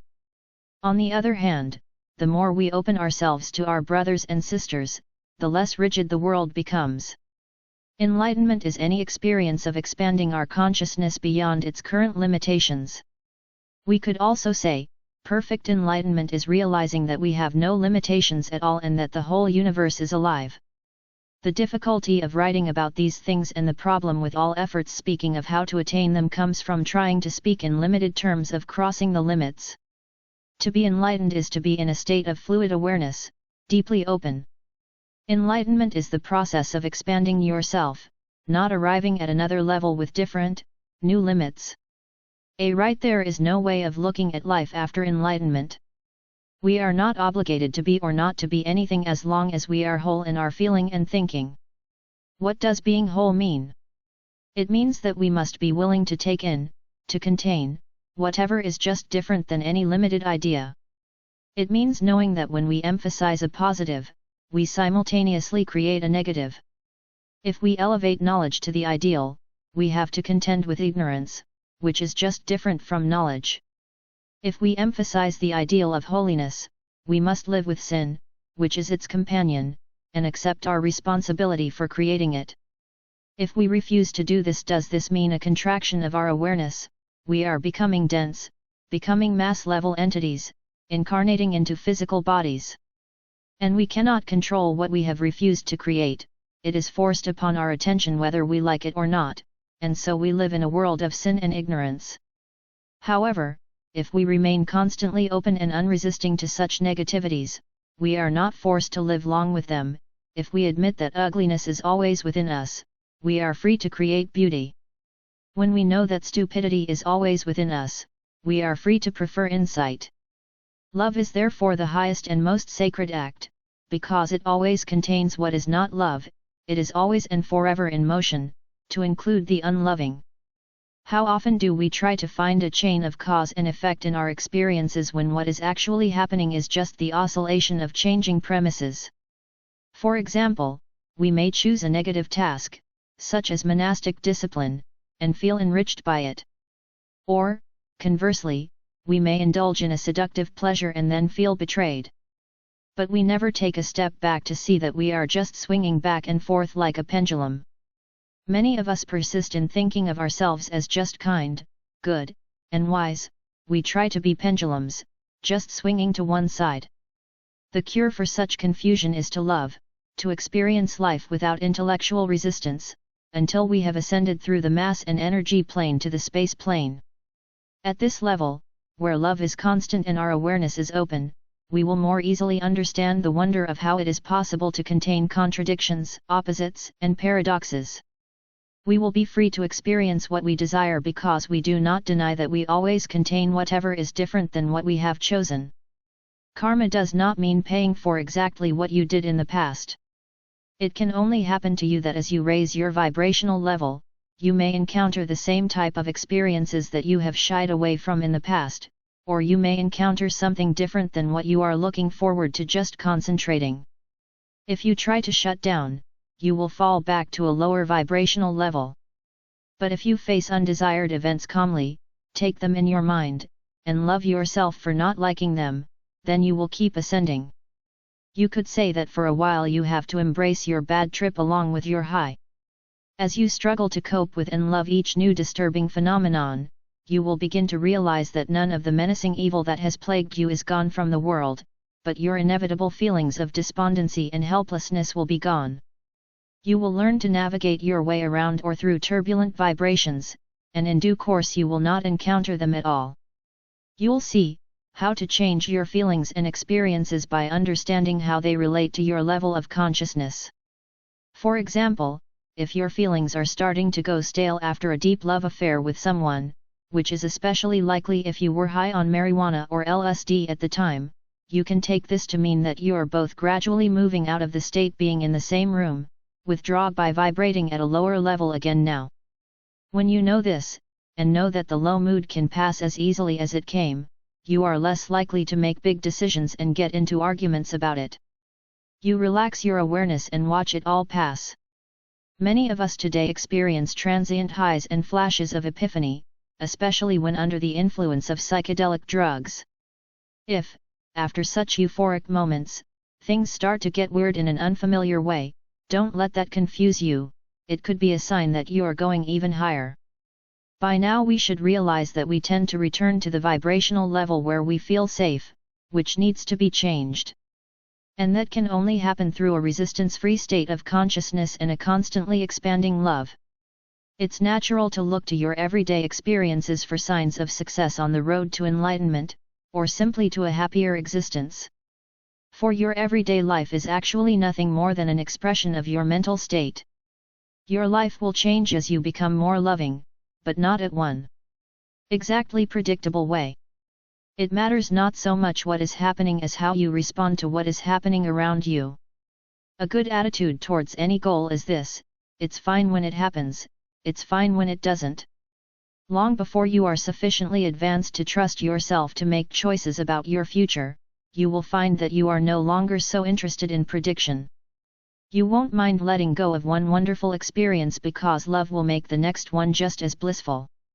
Accordingly, there is not much specific advice that can be given as to what an enlightened existence on earth should be like, and I hesitate to paint in glowing colors predictions of what is possible. As we have seen, when we are fully prepared to create a state but our consciousness is closed to other possibilities, things change into something else. At our mass level, it's very likely that this just other is often uncomfortable, and as soon as we try to withdraw from the feelings it triggers, we get stuck. This is one way of explaining why ideal and beautiful events disappear from our lives, and the bad and dreary ones remain. And the same goes for predicting a bright future. But however vague and awkward this process may seem, love will overcome it. It can be safely predicted that in this lifetime, as you love yourself and others more and more, you will begin to perceive every person and thing as a completed form, just as they are now. You will feel rich joy every moment. And since beauty is really in the eye of the beholder, your vibrations will be beautiful. 2.4 That's how you feel good. It's okay to have a good time. This is one of the most important messages of enlightenment. We should try to capture the highest level of joy, the divine pleasure, so to speak, in everything we perceive. Nobody who is in a higher state of consciousness wants that any of us are badly off here on earth. There is paradise within you and around you right now, and to be in it you need not lift a finger, or even take your eyes off this page. You can immediately open yourself to the diamond-like completion of everything you see and feel. If you don't think it can be that easy, just be loving in every single moment and trust that it will come to you. No one on the space level will block the path with obstacles or trials for someone trying to raise their own level. In retrospect, it may seem like you have been tested, but in reality you are always allowed to choose for yourself and the universe that is real to you, to determine yourself. Higher evolved beings are only so happy when you show yourself lifted enough to ascend higher. You will get every help and opportunity you can ask for, whether you ask by taking LSD, or by simply praying, or by writing a letter to Santa Claus, or in any other way. No one is ever asked of you to mortify or torment you. You don't have to prove anything at all. You can't prove anything, your vibrations always speak the truth, you can't fool anyone. And it's so easy to soar higher on the wings of love. However convincing any perception of any level of reality may appear, however overwhelming, intricate and diverse, you only ever perceive a fraction of our real reality, just being ourselves, unresisting, independent, loving everything. In the sexual area, too, it's all right if you take it easy. A satisfying orgasm is actually much more of a spiritual achievement than any achievement. The flesh is not separated from the spirit. The body is an ecstatic creation of many beings vibrating at other levels of consciousness. A deep orgasm is a realization of love on many levels, including what many of us think of as animal love. Stepping into the same plane of space or vibration with others, is the foundation of our being and can take an infinite number of forms. As with all other experiences, depending on how much loving acceptance we can muster towards ourselves and others, we always have the sexual experiences we deserve. Sexual ecstasy can be viewed as a reflection of our soul dissolution in the space of our divine brothers and sisters in higher planes of expansion. Physical love is an example of how spatial relationships require us to surrender ourselves in love and to absorb the differences and imperfections and beauties of other beings. If so, why is asceticism so often recommended as a spiritual path, and why does it sometimes seem to work? As we saw in the previous chapter, there is a good chance that if you push very hard in a certain direction, being swung into a state that is just different than what you are aiming for. If you persist in wanting only sensual pleasures, unless you can open yourself fully, you will get into a state where asceticism seems the way to go. And if you progress far enough in asceticism, you can find yourself plunged into bliss and ecstasy, as many saints have reported. But if you complain loud enough, you will be granted a glimpse of higher consciousness in a flash. If you deny yourself food, sex, communication, or sleep, you are, so to speak, reporting to headquarters that your life form is not functioning, and you may be allowed a brief return to space to clarify. But such short hashes are not all the light, no matter how convincing they may be felt, and even though at the moment they make up the bulk of what humanity knows about space. And those flashes aren't something to rely on, they're not exactly the most pleasant way to get home. You will not be able to stay on higher levels if you have gotten there through such a strong emphasis on the negative.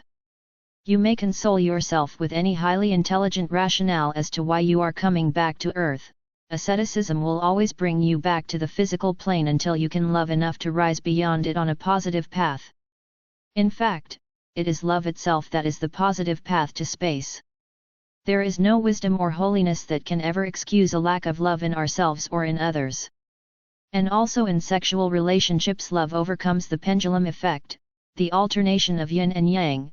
And finally we have a reasonable explanation why love must be the first motive in sexuality. But love with this end is much more than romantic passion, and it must begin with loving yourself. When you love everything you feel and do, including your numb and down moods, your joy will always return. If sex doesn't do you any good, it simply means that in this life or any other you've put too much weight on the other side of the scale. It is the action of contracting your awareness that makes every circumstance a compulsion. It is also important not to judge others for their carnal lust. What you begrudge others will be withheld from you for the simple reason that you always make your own laws. All your words and actions determine the environment in which you wish to live. One of the essential laws of our relationships as equal beings is this: what you say applies, but only to you and those who agree with you. If you say that someone who doesn't deserve it shouldn't get help, it won't bother the person you mean, but it will apply to you. You won't get undeserved help. If you think the sexual pleasures of others are vulgar, it won't affect their experiences, but your pleasures will become vulgar. It is precisely this unlimited power to determine your own experiences that sets you limits. How much compassion and forgiveness do you want for yourself? Give them to others. Forgive all beings their karmic debts to you. Grant to others the freedom, awareness, and love that you claim for yourself. Music can teach us how to maintain joy and ecstasy. Normally we tend to think that a moment of euphoric recognition is unbearable and cannot be sustained. He slips away from us and we try to catch him again.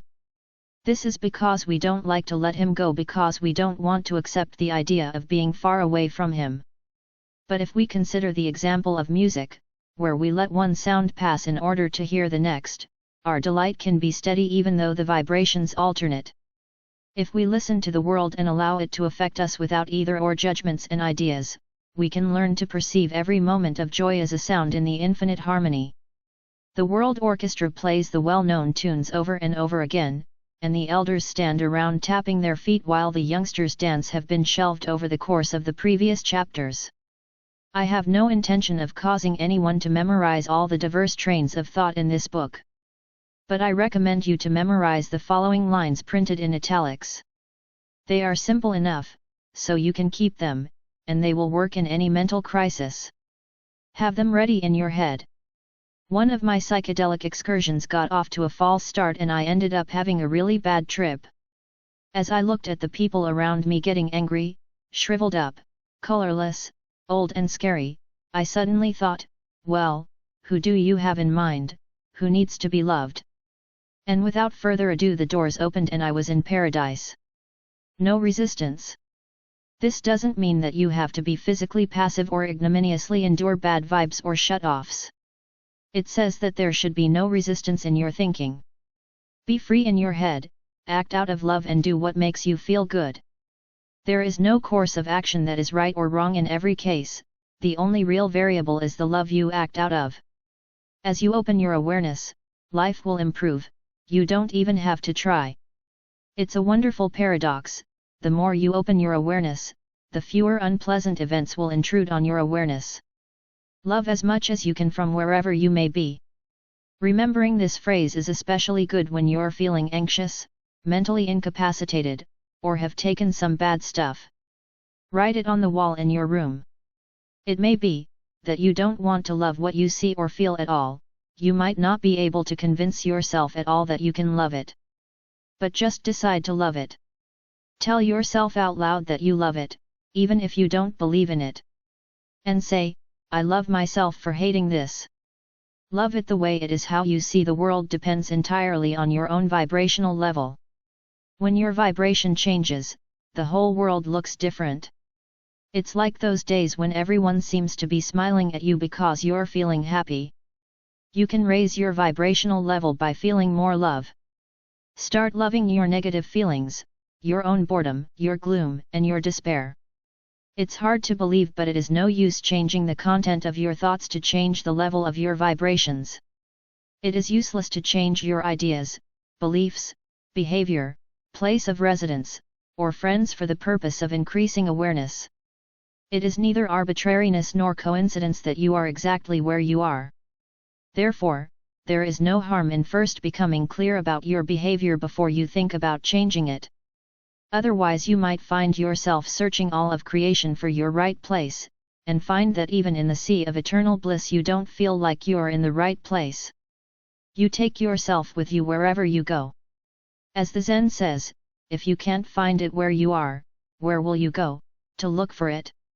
There is never any other place in the universe for you than among your own kind.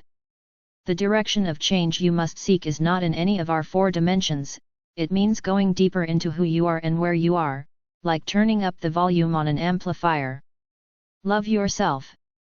But isn't the definition of love, being in the same space with others? In reality, much of what we think of as ourselves, our bodies, our minds, our feelings, contains billions of other beings. Being the self-consciousness of a human body is a bit like being the mayor of a big city. The ego is not the only awareness concerned with the survival and functioning of our bodies. We are as individuals unique beings are free to leave any group, including the group that makes up our body, but we will find other beings to harmonize with on whatever level we step into. When you love yourself, then you truly expand in love into many other beings. And the more loving you are yourself, the more loving are the beings in you and around you. At all levels we are interdependent vibrations.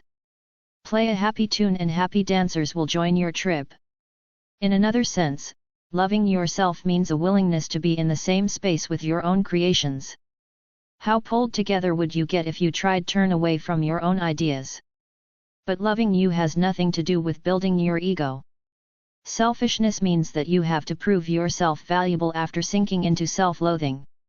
Loving yourself will dissolve your ego, you no longer have to prove your superiority. 6. How we got here. We have a flood of ideas and names for many different types of human behavior, but most of what we do follows certain general ones rules of expansion and contraction. As I said before, these rules do not come from anywhere outside of us. When we realize that we are equal beings, certain truths about our relationships with one another necessarily follow. We might call these truths the sources of integrity and justice, but such designations do not matter.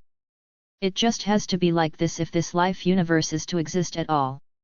It seems futile to attempt to speak convincingly of this in words compared to what you yourself will understand when you encounter this divine order and justice in meditation or high on psychedelics. I can offer only limited speculation as to how these rules translate into our human experience. The idea of equality has often been understood to mean sinking down to the lowest common denominator, or resigning oneself to an unprincipled general mediocrity. Equality, as I want it to be understood, means our coming together at the highest level of awareness, in pure space, without attachment or resistance, in complete freedom of experience and awareness, immersing ourselves with others in the kind of ecstasy or tranquility we choose. At all vibrational levels lower than the highest there is the illusion of varying amounts and values, greater or lesser love, intelligence, and power. We appear to each other according to the vibrations we choose to emphasize, but as a possibility we are all equal. If that's true, then why have we gotten so deep into the mass plane that physical reality looks like the only reality? So deep that the views expressed here about space sound like strange and unconfirmable fantasies?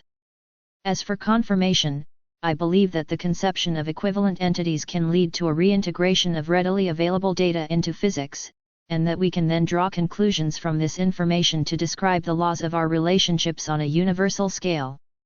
Meanwhile, I must content myself with some rough guesses as to how we got to the ground level in the first place. We can start with a paradox at the highest level: extended beings, totally unresisting, are also totally irresistible. Space beings allow other beings to do anything, but when one of us contracts, it also becomes denser in proportion to its contraction, and it seems to be being pushed away by the space beings. The feeling of being pushed away and later also being forced is solely due to the density of the contracted beings. Space beings do not intend to push or force anyone to do anything. All imaginable universes in all imaginable dimensions consist of the one mind as a pure idea or as an archetype. When any of us turn away from the willingness to create any aspect of this archetype, we fall to a lower vibrational level. To put this in perspective, imagine that we are a large number of energetic beings unfamiliar with the idea of Disney dog Pluto. Having become denser than the space beings, we would be swept away and appear in space as floating, flashing images of Pluto, perhaps as a kind of fireworks display. Now imagine some of us would not only be indifferent to the idea of the dog Pluto, but would reject it and withdraw to the mass level. Since our mass is even denser than the energy, it is forced to take the form of the rejected, and lo and behold we have the physical manifestation of Pluto. In this way, what is rejected on an idea level, on the space level, is manifested on the physical level. Of course, the truth isn't quite as ready to use as this sounds, but you get my meaning. Space seems to drive energy and energy seems to force matter. But without the density of more withdrawn beings, these reactions cannot occur. By denying your ability to create an image, or deny anyone else the freedom to do so, you descend to a vibration where not only Pluto is visible but a host of other material forms as well. It is the rejection of the truth that opens Pandora's box. You need not assume that you have personally denied every wretched thing that occurs on earth. If you deny coffee, you are bound to be drawn into the reality of tea and cocoa as well. There was something that frightened you, or more likely a whole set of ideas that you were unwilling to comprehend or love, and so gradually your vibrations dropped to a mass level and you found yourself as a body being again. But there's nothing that'll hold you back on this mass level, no matter how often you felt that you were being pushed or pulled by other masses, by energy, and by space. It is your own ignorance, your density, that makes it possible for you to be pushed. You can't feel pain unless you're stupid. Pain is the experience of not being able to get into the same space with others.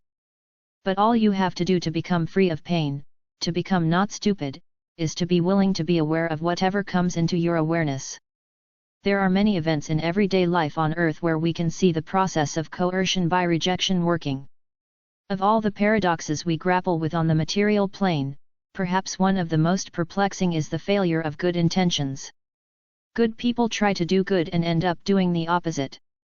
Peaceful young people are imprisoned, spiritual communities are attacked and flower children are turned into bombers. Many times throughout history bloodshed and persecution have followed a spiritual upsurge. Perhaps now we can understand why these things are happening. What has no place in your thinking is also beyond your control. What you cannot grasp in your awareness you will stumble upon on your way. Violent people are the very ones who, at a given point in time, refuse to acknowledge that they might be violent.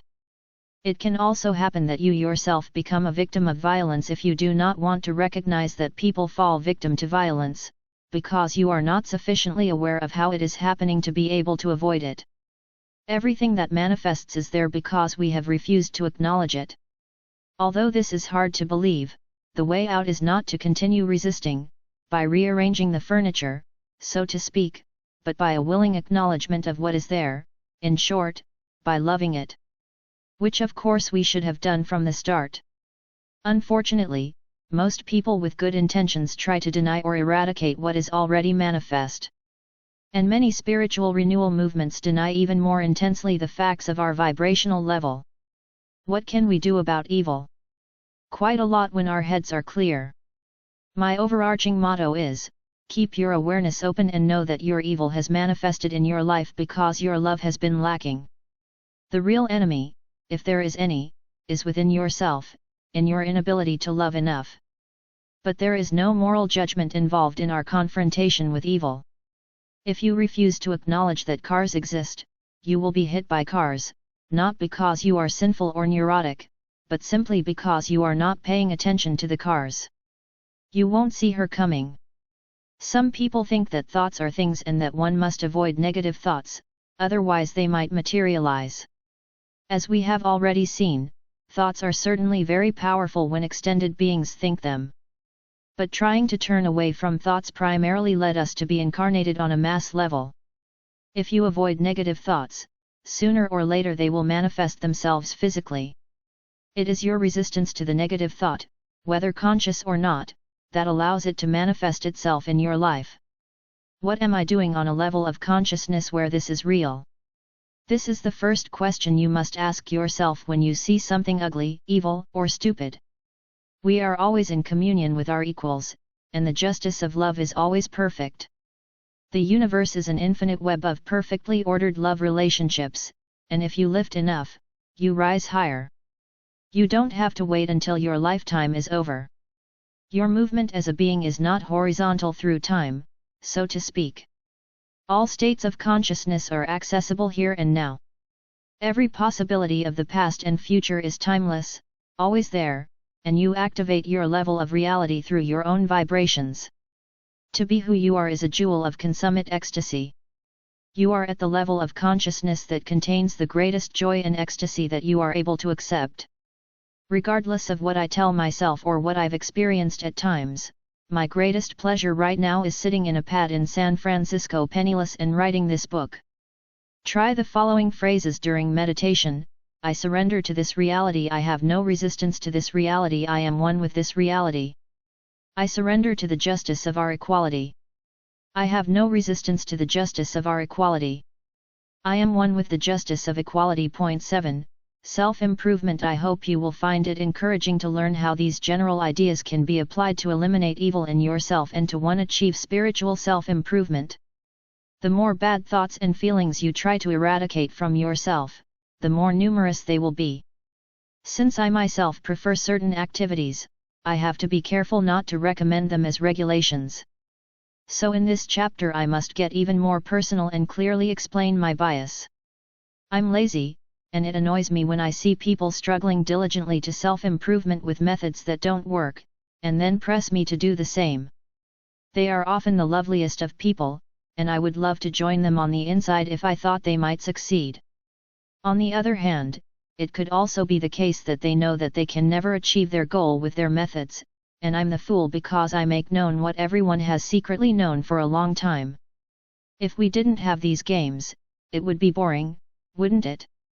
My game consists in refusing meaningless games, and that might be the most pointless of them all. There's obviously a danger of going in circles here, but if anyone else knew what I wanted this chapter to say, I'd ask them to tell me, so I have to take that little risk. I call structure any relationship between entities that avoids dissolving. The self that you know as an entity is a structure, an organism made up of billions of entities. Something odd about structures is that they tend to unravel in both success and failure, so the problem in maintaining structure is maintaining attention somewhere between these two extremes. The idea that structures dissolve when they have been completely successful, this struck me as odd at first, and I compiled a list of hastily compiled examples. A victorious empire inevitably crumbles into smaller pieces or collapses when it has reached the peak of its power and is unopposed. A man inherits great wealth and ruins himself with extravagance. The genius snaps. Power corrupts. The good die young, religions crumble into schisms and heresies. A dominant race is mysteriously going extinct. A cell divides. The magician goes insane. That is why people are suspicious of success and power that is too easily obtained. At some level, the structure creates a self-imposed limitation on success, which also includes success on the path to spiritual awareness. The spiritual leaders keep preaching to us that the ego must die in order to be reborn, but we slow down. The structure is self-sustaining. The ego, the mental structure, feels more comfortable when struggling with the tensions of threats to itself. We feel high and energized when we feel challenged by negative possibilities, hard work, discipline, hang gliding, racing, wars, illness, fasting, asceticism, gambling, drugs, careless driving, arguments, paranoia, imaginary threats, preoccupation with the devil and black magic, and so on. If the negative demarcation goes too far, the structure will naturally collapse, but somehow we don't care. We like to worry about the dangers to human survival. Unless it's a real threat, like the atomic bomb or the bacterial war. Then the risk is unreal, we hesitate to think about it. Usually, it's what we don't agree with that helps us define and find out what we are. And we identify others by what's wrong with them. We watch until we find some difference between us and them. Virtues are invisible in others, not really of interest. We human beings, almost the only species, have solved the problem of maintaining negative tension by being our own worst enemies. We can never entirely overcome human nature in ourselves or others, and so the game goes on. It's obvious that all the nasty facts of life we complain about give us some satisfaction, that's why newspapers are bought. The emphasis on the negative results in a strengthened structure and a stronger ego. Even though some of these activities are carried out under the banner of spiritual truth-seeking, such as self-denial, the result remains the same. On a finer level we know that most spiritual adventures will not be successful, but we maintain the illusion that they are admirable. Many of us have no intention at all really successfully dissolving their attachment to the structure and moving to another level of existence. But what about those who, with wisdom and earnestness, strive diligently for enlightenment using traditional methods? Knowing that negative methods of getting high do not lead to a stable spatial experience, how is it that yoga leads to success? The reason yoga works, if it does, is to be found in the love that is expressed between teacher and student and in the student's willing attention. If you limit your experience to phenomena you are fully willing to acknowledge, such as what a cave in Tibet contains, you are bound to get high sooner or later. But the moment you step outside the cave you will find that people behave exactly the same as before. And if you're not willing to be the cause of their behavior and don't love them for who they are, your vibratory level will drop again. And then you will preach how bad the world is, how corrupt the cities, how sinful the people. If we are seriously concerned about evil, not just as a game of negative tension, we should see that we need not be concerned about evil as a physical manifestation, for such manifestations have their origin in spatial plane concepts that exist in timeless possibility. As a concept, evil is real, and is always within us. If we cannot learn how to deal with it on earth, we will be plagued even in heaven. Even if you aren't just testing your structure, the motive for your self-purification, feeling spiritually unclean, will prevent you from achieving any success until you learn the impurity you started with have to love. Can any being seriously believe that it can move through infinity of time and never make a mistake again? Quite often a flash of enlightenment will give you the following message: go back to where you started and learn to love it more. There is another disadvantage of conventional methods of improvement: if you identify yourself with a status system of spiritual values, it can trigger an unloving snootiness towards those around you. The justice of our relationships is infallible, and if you are unloving, the results will manifest clearly. You may then complain, I work so hard to be clean, then why do these things happen, why do people hate me? But there is no greater purity than love, even when it is corrupt and impure. The positive way to define your ego is to be one with its cause, love it for what it is, and then freely choose whatever behavior you feel is good for you. You will not be swept away. You can experience your current structure as an exchange with the plane of space, and only go higher if you want to. The only action that truly produces change for the better is that you change your level of vibration, that you raise the level of your love. Group work, sexual freedom, revolution, yoga, diet, asceticism, rock music, drugs, all means depend on your interest and creative power to be effective. They're all good games, but don't try to force yourself into something longer than you're really interested. They only work as long as your attention to them is still awake. And when they work too well, too successfully, it's easy to lose interest.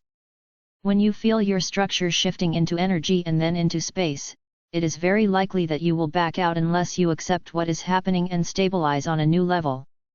There really is more to loving play than just improving yourself or turning other people inside out or otherwise using negative tension to solidify your structure. Remember that your survival does not depend on any structure. You are a unit, an entity, just like everyone else in the universe. If you have nothing, you have nothing to lose. There is nothing wrong about using negative events to define your ego, as long as you do it consciously because you want to. The only thing wrong with any activity is to turn away from awareness of what you are doing. We can just play all these ridiculous games with a lot more pleasure when we are aware of what we are really doing. When you offer someone spiritual solutions, or solutions of any kind to anything at all, you are asking them to give up what makes them feel active, alive, and determined, their ego structure. Be careful, it's dangerous. Well, for starters, keep this in mind: Every human being is a perfect whatever it is in every moment. Each state of consciousness is perfect and complete and does not need to be altered. And every shift in consciousness is perfect and complete and need not remain as it is. I have tried to capture all possibilities at once with two guiding principles: whether I am aware of it or not, I am one with the cause of everything that exists. Whether I feel it or not, I am one with all love in the universe. Point 8. Time and vibrations. We can change our perception of time by changing our vibrations, just as we change our perception of the rest of the physical universe through vibrational changes. Our ideas, sensations, and limited relationships have a beginning and an end within time, but we don't. At the space level, when we are fully expanded, any time is now. When you look at a lake, you have no water in your mind. In other words, there is no hardness in the awareness of a hard object. Awareness of confusion is not confused. Awareness of insanity is not insanity. Awareness of a passage of time does not require time, it does not contain time. We measure time through the compulsive repetition of mass-level interactions. And the more expanded our consciousness, the less bound we feel. Our subjective perception of time often deviates from the objective time. Meanwhile, many of us are already familiar with the time distortions that occur when we're high on marijuana, and of course stronger psychedelics lead to even greater extremes. How does this happen? Briefly exploring the sources of the sense of time is very valuable because it shows how useful it is to first become aware of your own vibrational level before reacting to what you believe to be an external reality. Think of perception as a kind of radar. Your world radiates and is reflected by an object. Needless to say, it's actually more complicated than it appears, but it's close enough to the facts to be useful. Suppose someone shakes a table and a cup starts to slide down.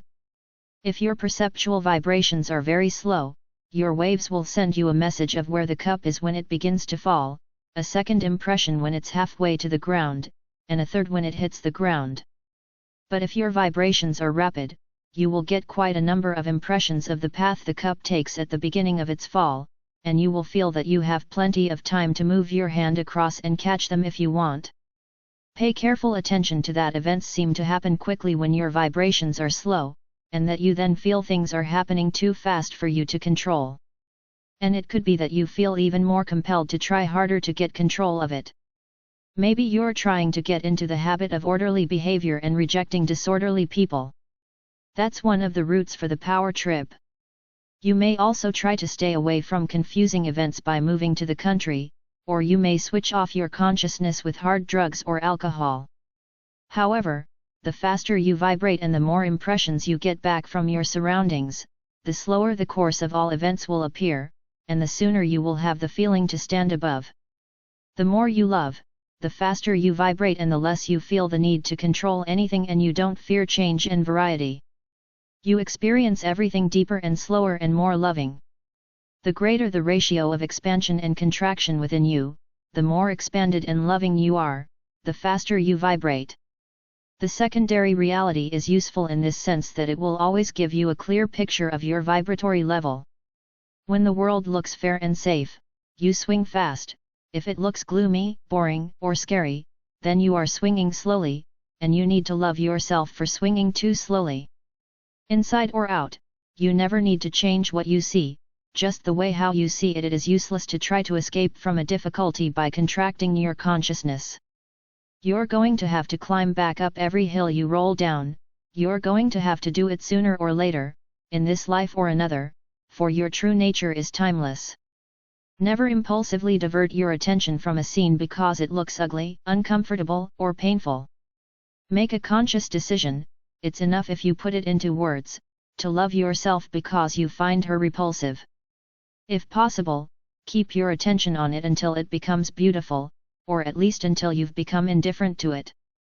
You don't need to go looking for nasty scenes just to test yourself, or to purposely remember all that, what is wrong in this world, but once a scene manifests in your presence, become aware of it as fully as possible. Sticking with it is important. You can hide in your room or leave town, but you as an entity will be stuck with your rejection at a lower vibrational level if you suddenly turn away. It will seem like the strangest of all coincidences when, after sharply diverting your attention from an uncomfortable scene, you keep running into similar situations over and over again. This will amaze you and keep happening until you encounter an inconvenience that you can endure or love, and then your vibrations will rise. Look at it, love it, and then break away from it. It's perfectly fine when you give your attention to what is comfortable for you. Otherwise, what would we have the freedom for? And as long as there is free will, there will always be some beings that create vibrations that don't appeal to you, no matter what level you are at. The essential thing is that you remove yourself in a way that you are not then stuck with. After you have had some experience of loving unpleasant events, you will be attuned enough to sense in time when someone is trying to turn you off or might be making you feel bad vibes, the cup starting to fall, so to speak, and you will take the right steps before you get too caught up. Don't think it's not spiritual to see unhealthy opportunities in other people, it's not paranoid if your fears are based on real facts. It is simply a sign of carelessness karma if you ignore advance warnings. Keep your mind open and unresisting to all possibilities. This is how you can receive the information that will enable you to stop evil from manifesting in your life. Pay attention here and now. Feel free to say no. Regardless of what others do, you are the only person responsible for what happens to you. There is nothing in the outward happenings that in the slightest determines your feelings and experiences. Your life is entirely governed by your vibrations, what they are telling you and how you respond to them. The slower your vibrations, the more uncomfortable your life, with correspondingly more arguments, mass, and pain you will have to contend with. Events will happen too quickly for you to keep track of, and yet time will seem endless because you see no way out. But when you raise your vibrational level, you can gracefully dodge collisions, both psychological and physical, and literally change the world for the better. Love is the strongest magic there is. If you learn to love hell, you are in heaven. 9. Path through the changes. If nothing holds us back on the physical plane, what is holding us back? Why are we dependent on structures? Why are we afraid of change? To answer these questions, let's start again at the top. There are a lot of words for what it means to be fully expanded: total awareness, wholeness, freedom, love, ecstasy, certainty, permanence, supreme intelligence, compassion. I think it will be clearest for now when we discuss our interactions in terms related to stability. Absolute stability exists on the space plane because all relationships are stable to the extent that the beings involved are of the same expansion. But at the levels of greater contraction, where by definition less awareness is experienced, we have correspondingly less control over how long the persistent state lasts. And when we relate to beings whose vibrations are higher or lower than ours, we feel unstable and insecure. In an unstable relationship, we basically have two different paths that we can take. Apart from the subtleties of possible changes, one path leads to stability, we reach a common level of vibration, the other leads to dissolution as we move so far apart in vibration that we are no longer aware of each other. Having become uncomfortable in the presence of vibrations higher or lower than our own, we tend to respond in certain natural ways. When the other person vibrates lower, we will generally try to get them up to our level, to help and cheer them up. But if the other person is swinging higher, we will often first try to bring them down and get them to slow down their vibrations. Note that when you try to help someone, you are working against their natural, perhaps unconscious, effort to bring you down. The lower vibrating person, and that could potentially be any of us, will appear to be sucking in the energy of the higher vibrating person, often with the best of moral and social intentions. This effort can take many forms: over-the-top praise, sneaky bumps in the guise of polite words, asking for help with problems, showing anxiety and depression, freaking out, starting an argument, citing better informants, and 1,000 other forms down to that, the higher one imprison or kill a person. On the other hand, if you face such behavior, the remedy is to keep an outpouring of love and have no resistance in your mind. The lower vibrating person may reach out further and further to pull you down, but when they realize you are not resisting them, they will need to rise to your vibratory level in order to feel balanced and comfortable, for it is too painful to do so. Stay where she is. And she will step up, except of course if she goes the other way and breaks away from the relationship. However, you are not obliged to wait for her forever. If you feel that she is doing nothing but trying to pull you down, you are free to disconnect whenever you want. In everyday language, just break up. Don't think about it too much and don't feel guilty about it. It's within the natural order of things. If you want to take psychedelics or meditate and open yourself to communication with higher levels, you should be aware of the possibilities that lie in these automatic interactions between different vibrational levels. You will likely feel overwhelmed, driven, pushed, belittled, filled with mental terror, the horror trip, until you drop your resistance, expand in love, and rise to the vibration of higher beings. These are by no means intended to frighten or test you, it is your own density that makes you experience these sensations. Anything that really scares you may contain a reference to enlightenment. It can tell you how attached you are to structures, be they mental, physical, or social. Attachment and resistance are two manifestations that spring from the same root. When you resist by not opening your awareness, you experience fear, and that contraction you experience as a pull, like magnetism or gravity, and that means attachment. That is why we are often afraid to open up to higher spiritual beings. We think fear is a signal to turn away, when in fact it's a sign that we've already turned away too much. Here are some phrases that have been good for me, both in times of emotional turmoil and during meditation. I am nothing, I am empty, I am still. I have no resistance to the vibrations of other beings. I have no resistance to the expansion and contraction of other beings. When we fear seeing what is above, we sometimes try to buy a sense of security or power by focusing our attention on what is below. This process takes many forms. It often has unfortunate results when helpfulness is understood as an impulse towards those lower than us. Many of our impulsive feelings originate from a misconception about other people's position. The feelings themselves are fine, on the space level, the feelings are incredibly rich. But it's wiser to pay attention where our feelings come from and where they lead us. We can be seduced by a sense of freedom, power, or amusement when we engage in those relationships we believe to be weaker, or we can shrink from the fear and humiliation we feel in the presence of those we see as stronger. The principle of equality is a sure guide, protecting us both from foolish affability to confused men and self-limiting reverence to superior men. The solution to all our tensions between pushing and pulling is to treat every being you recognize as alive as your equal. Always look deeper than any superficial suggestion that you are not equal. When a person shows great wisdom or genius, paints great pictures, or even boasts about writing books of advice like this one, don't think that's any evidence that their potential is higher than yours.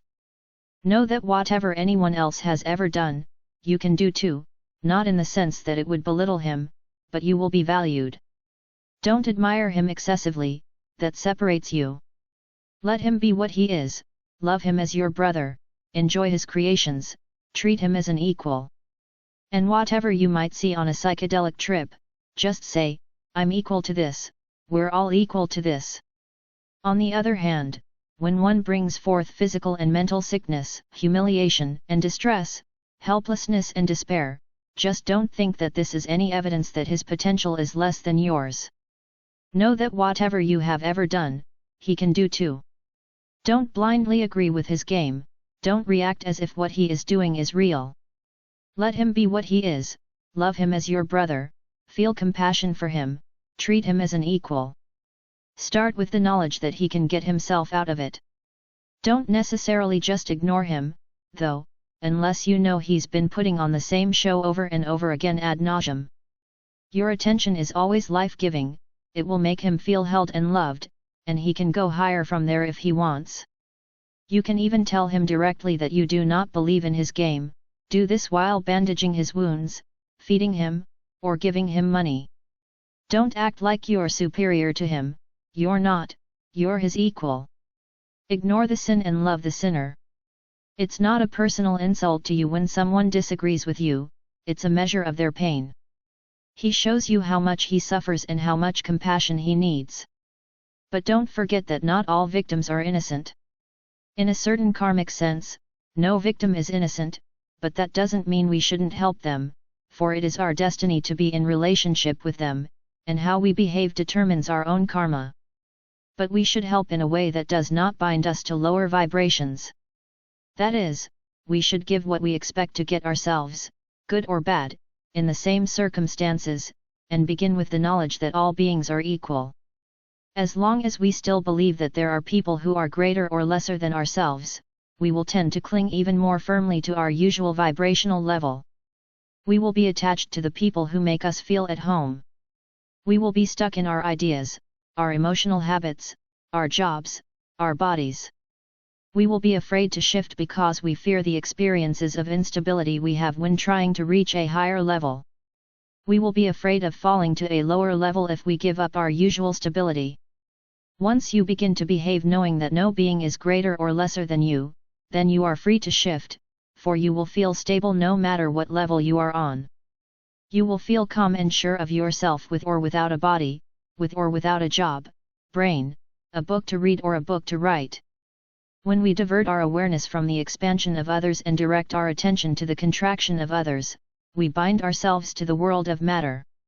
It is reassuring to know that this process, by which we were first incarnated in bodies, also occurs in our daily lives, and that it can very easily be reversed, and it can be done now. It's a pretty truth that the way who will free you from your torment on the physical plane, will also lead you to the highest spiritual realization. And it's an easy way, no resistance. Point 10, what is real? The idea that we live in a universe of equal beings makes sense for all religions and can contain all metaphysical attitudes. It's the raft that's easiest for us to push off once we've reached the other shore that isn't a shore. Chicken us that we can push off most easily when we have reached the other shore, which is not a shore. Chicken us that we can push off most easily when we have reached the other shore, which is not a shore. She can us teach how to live on this plane, it can absorb our scientific knowledge, it can show how our physical existence is the expression of spiritual laws. It gives us an absolutely reliable understanding of what is true and what is real. Equal and unique living beings are all that is fully true and real in the universe. We are the universe. We experience the deepest meaning of reality only at the highest expansion in perfect love. At lower vibrational levels, we see other beings relating to one another in ways that are not entirely true and real. Let's take the people in an audience as an example from everyday life. People are real, but audience is the term for something that dissolves as soon as people go home. In this sense, the audience is an illusion, a temporary, partial, and limited reality. It has no independent real existence. We can calculate a statistical probability of how the audience will behave, but each member is free to come and go as they please, just like the atoms that make up our bodies come and go. In this sense, we can also say that the physical universe, including our bodies, is an illusion. We are real, the beings participating in the universe, we, the particles in the atom, the energy and space beings, all are real, all are equal, all are of one and the same kind. But the relationships, groupings, and agglomerations, how we see them from any vibrational level is illusory. Just as the audience is made up of people, illusions are made up of real beings. In fact, there is no other way to create an illusion than using what is real, there is no other material for it. However, we should be speaking of a secondary reality rather than calling the world illusory, which could easily be taken as license for theft or other unloving behavior, and which will only annoy you when you feel stuck where you are. The world is real enough when we vibrate within a certain range, but only as long as we do. Facts are limited truths. What matters is what relationships between others look like to us when we have restricted our own awareness and love, or when they have restricted theirs. But facts have their origin in reality. We may have only a limited view of the beings involved in what we see as matter, but these beings are real, they are self-determined and they act in harmony. However, we don't need facts to be wise and caring. At different vibrational levels, different sets of facts are real. The truth is the same for everyone, the facts are always a little different for everyone. Facts are certainly fascinating, like gossip, who does what to whom, what does what. Facts can be accumulated endlessly. Sometimes we feel if only we had enough of it, we could find the truth. Sometimes we try madly to negate them, even when we're locked into a vibrational level that they won't go away from. Illusions and facts are reliable to the extent that they contain truth within them, but they are also to some extent deceptive. Deceptions are negations of the truth. When we use the physical plane to negate a higher reality, we are deluding ourselves. But if we deny the reality that lies in the material world, we are deluding ourselves as well. We cannot rise above the physical plane by denying its reality, we must love it and affirm the reality of the living beings that compose it. Some of us get discouraged in our spiritual endeavors because enlightenment experiences don't always help us to better handle the facts of our physical existence. Maybe we just get more confused. An LSD trip can show us how hazy the world is, and then we get upset because the harsh reality of the mass level is still there when we come down. Enlightenment experiences can assist in dealing with facts by showing you that you are a fully free-floating whatever, capable of existing at many different vibrational levels both inside and outside the physical plane. Once you know that the facts will be different at each level, you will be less tempted to fight against the facts on some particular level. The more your awareness opens, the more able you will be to choose the level you desire, and the happier you will be dealing with facts. There is no being in the universe more powerful than you, but there are no less powerful either. That should be your starting point in all your behavior towards other people. I often say to myself, may my endeavors not attempt to contradict the necessary laws of our relationships as equal beings. A long sentence, but I'll say it. Since every being is self-determining, you cannot, and do not have to, change anyone's vibrational level against their will. In reality you can neither harm nor help others, without agreeing to join the game, nor can anyone harm or help you without your consent. Your perception of others is actually colored by your own limited vibrations before you reach the higher levels, and therefore you have no way of knowing exactly what it is you are trying to change. On the other hand, you are in complete control of your own vibrational level, and that is all the freedom you need to control your own relationships and experiences. You are free to be anywhere in the world that is now your reality. And beyond that, you are able to be with whoever you want, anytime, on any vibrational level, in any system. Regardless of how trapped you feel, like depressed from one day to the next, your basic freedom is not affected by it. As you look at your surroundings now, you may see a great deal of reality that makes you feel safe, even if it hurts you or you're fed up with it. It's okay if you hold on to it as long as you make up your mind. Nothing unexpected will happen to you just because you have read how free you are. However, you are never alone. At any time there are many beings who are aware of you, love you, and are ready to make you feel whenever you are ready to open yourself up to this experience, that will keep you from going too deep and that will encourage you to love yourself. The world you see is actually a reality of agreement. In a sense, the universe will compassionately accommodate whatever you need at the moment to work out your preferences. You have an infinite choice of worlds to live in. You are also free to live according to many different cosmic ideas. The fact that you have choices doesn't make any of them any less valid. You may live in a universe in which a god is at the head of a hierarchy that reaches down to souls in outer darkness. Or in a materialistic world where there is no life after death, just a total annihilation of everything past. Maybe you have a heaven and a hell. Whatever you choose, whatever vibrations you feel are right for you, you will attune to and stabilize with others who believe the same. On the space plane, like usually attracts like. You can attune your vibrations to Christ consciousness or Buddha consciousness and experience sublime compassion. You can tune into black magic and live in a world of ghostly forms and violent forces. You can tune into Mickey Mouse or Mr. Natural in the cosmic comic book. You can become one with the Divine Mother and dwell in incredible sensual luxury. You can have all of these experiences and more by meditating or taking psychedelics. You may not remember this book then, but you will be able to remember two words: no resistance. If anything, These two words apply with far greater importance on those planes than on this one. Remember them especially when you die. Since we cannot get anywhere more quickly or permanently than our love takes us, and since we must first love where we are, something needs to be said about not being too ambitious about the infinite possibilities.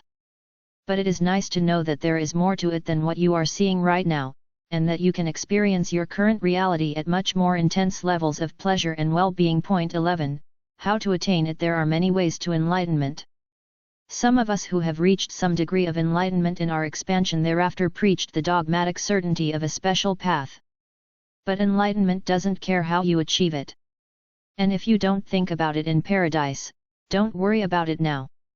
My suggestions are only intended to show you why you must actually do it yourself. Assume what you know and know to be true. My own attitude, arrived at through excess work and doubt, is that I will not settle for any path that is difficult for most people as I know them, or perhaps many more. Life makes it impossible to develop higher. I myself must choose the path that is accessible to everyone. When I've gotten there, whether through LSD or other means, I find that I return to help those who are not spiritual athletes. As I walk the path open to all, I know that those who have fallen behind do so of their own free will and that I need not come back again. Just as there is perfect enlightenment, so there is a perfect means of attaining enlightenment, a simple path, available to every being in the universe at any time. Love is the perfect vehicle to enlightenment. It is accessible to every being at all times, nothing and no one has the power to stand in its way. And once you've decided to choose the path that's available to all, then you've got it, you're on the path that's available to all. This book revolves around the hypothesis in the first section of the first chapter, but I want to make it clear that many times I have actually been in all of these discussed states of consciousness, as have many other people. I don't just guess. Only a breath separates us from these states. And often I even had to detach myself from this concept, so I can say with conviction, love beyond all reason, it's safe. It's the only security. Love as much as you can, and when you are ready everything will be shown to you. The state of mind most in need of enlightenment is the one that sees people as in need of enlightenment and guidance. The sin that most needs to be loved and forgiven is the state of mind that sees human beings as sinners. Those among us who gain a flash of space through an emphasis on the negative may try to console us that we are on a bodhisattva trip and coming down to help others, but then we should examine our motives even more critically. All who allow others to treat them as spiritual guides have a responsibility to ask themselves, of all the perceptions available to me in the universe, why do I emphasize the ignorance of those around me? What am I looking for in a role in which this really is? What standards do I set that by them so many people seem to be in need while I am the enlightened one? These questions hit me like a thunderbolt, and this is one way I could answer them for myself. Anything what happens in your body happens on an infinite series of vibrational levels. If you love your lack of information more than I love this knowledge, then you are on a higher level than me. There is absolutely no external clue that can show me how much you love you, for I see you from the limited vantage point of my own vibration. In that sense, what I see is myself. However confused, stupid, or unloving other people may seem to us, we have no right ever to assume that their consciousness vibrates at a lower level than our own. You could realize much more extensive dimensions of love. The way we see them is a small scale of our own vibrational level. The very people we now call vulgar, unenlightened, stupid, look at turn-offs and lunatics, these very people are our tickets to paradise if we learn to love them and all the feelings we have for them. And that's all we have to do, love her. We may or may not express that love as we wish and in any way that we wish. But we must see and love them as they are now, just as we must love ourselves as we are now. Let us remember that all are some sort of opposite of what they have insisted on in the past or what they might be in the future. As long as we think of ourselves as finite beings, we are all equally distant from the center, whether we are good or bad, sane or confused. When a person has attained some higher level awareness and knows that he is free to be anywhere in the universe, he may seek justification for participating in a game on the physical plane.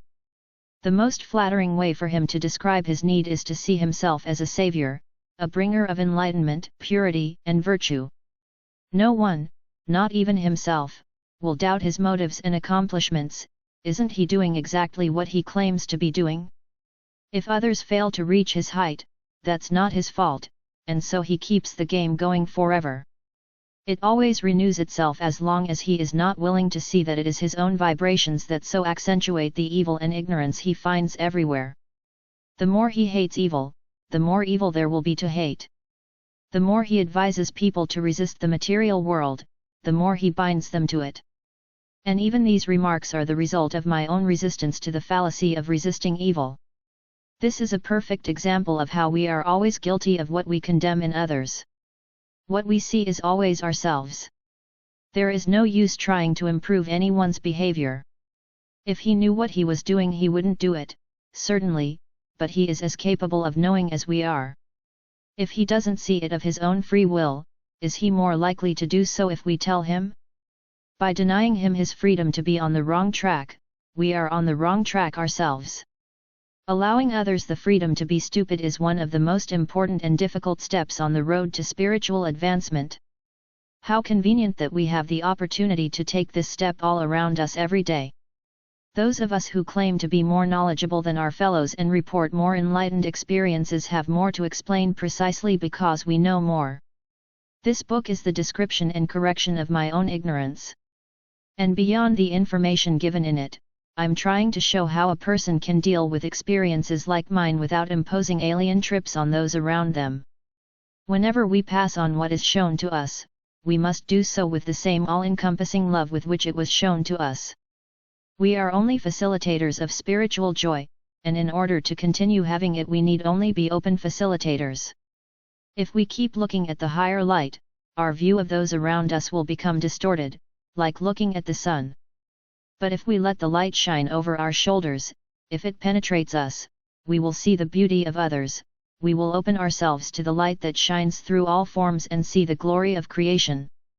And I say it often, thank you, brothers and sisters, for letting my consciousness be in this place.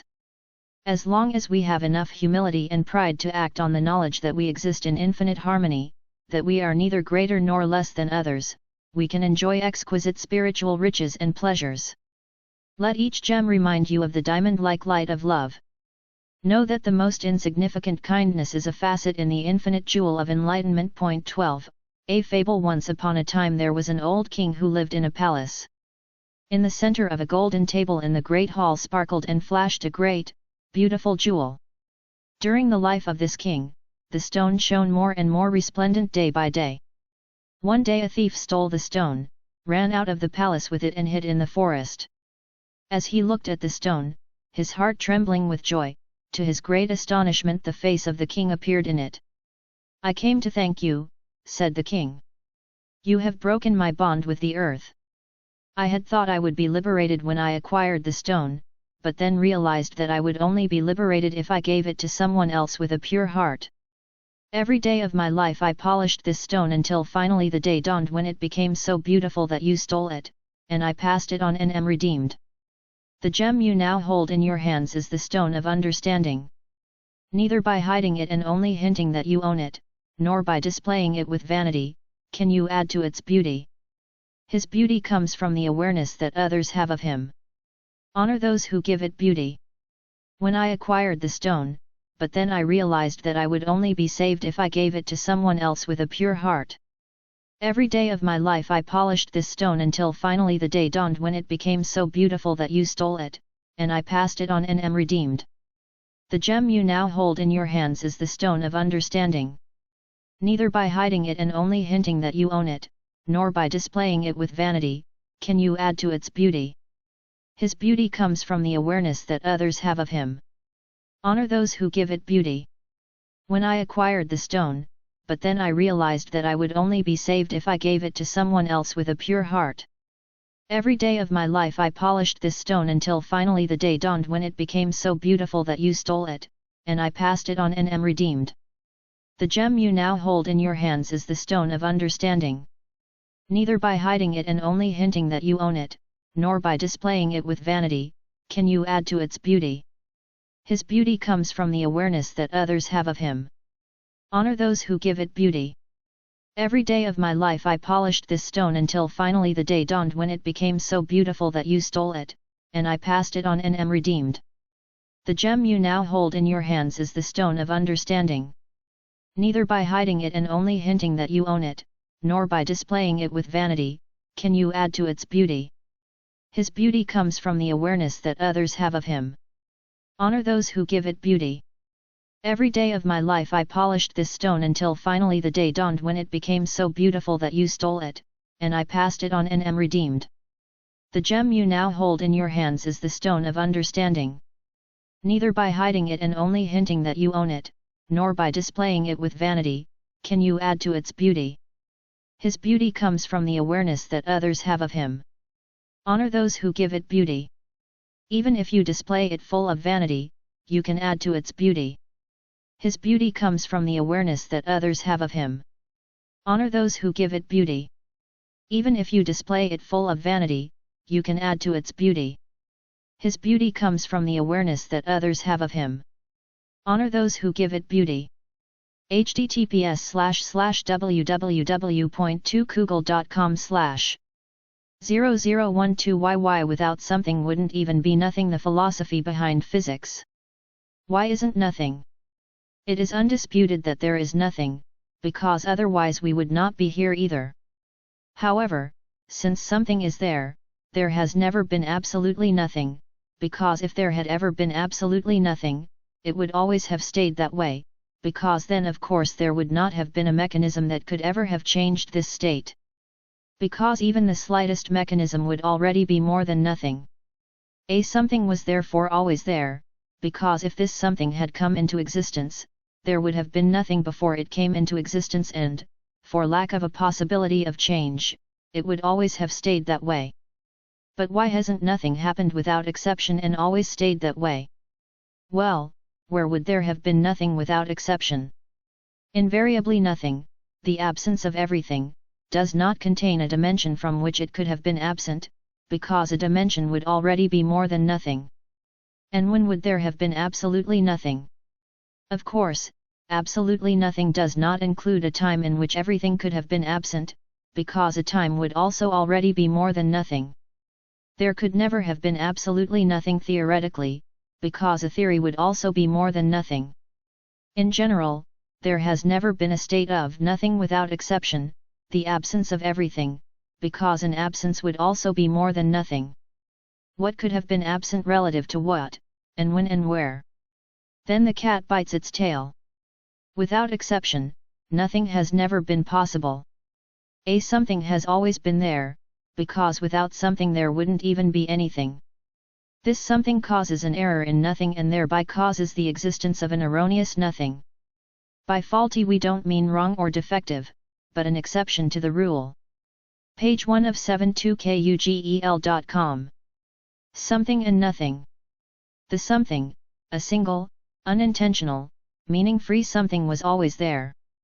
Always there because in timelessness the moment is also eternity. The totality of everything that exists is based on this something.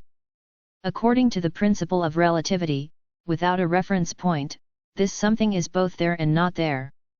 It fluctuates, in rhythm without a time arrow.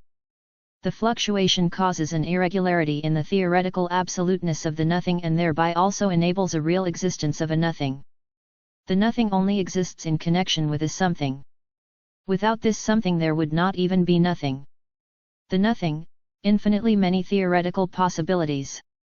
However, only one of the infinitely many theoretical possibilities actually exists in practice, namely this something.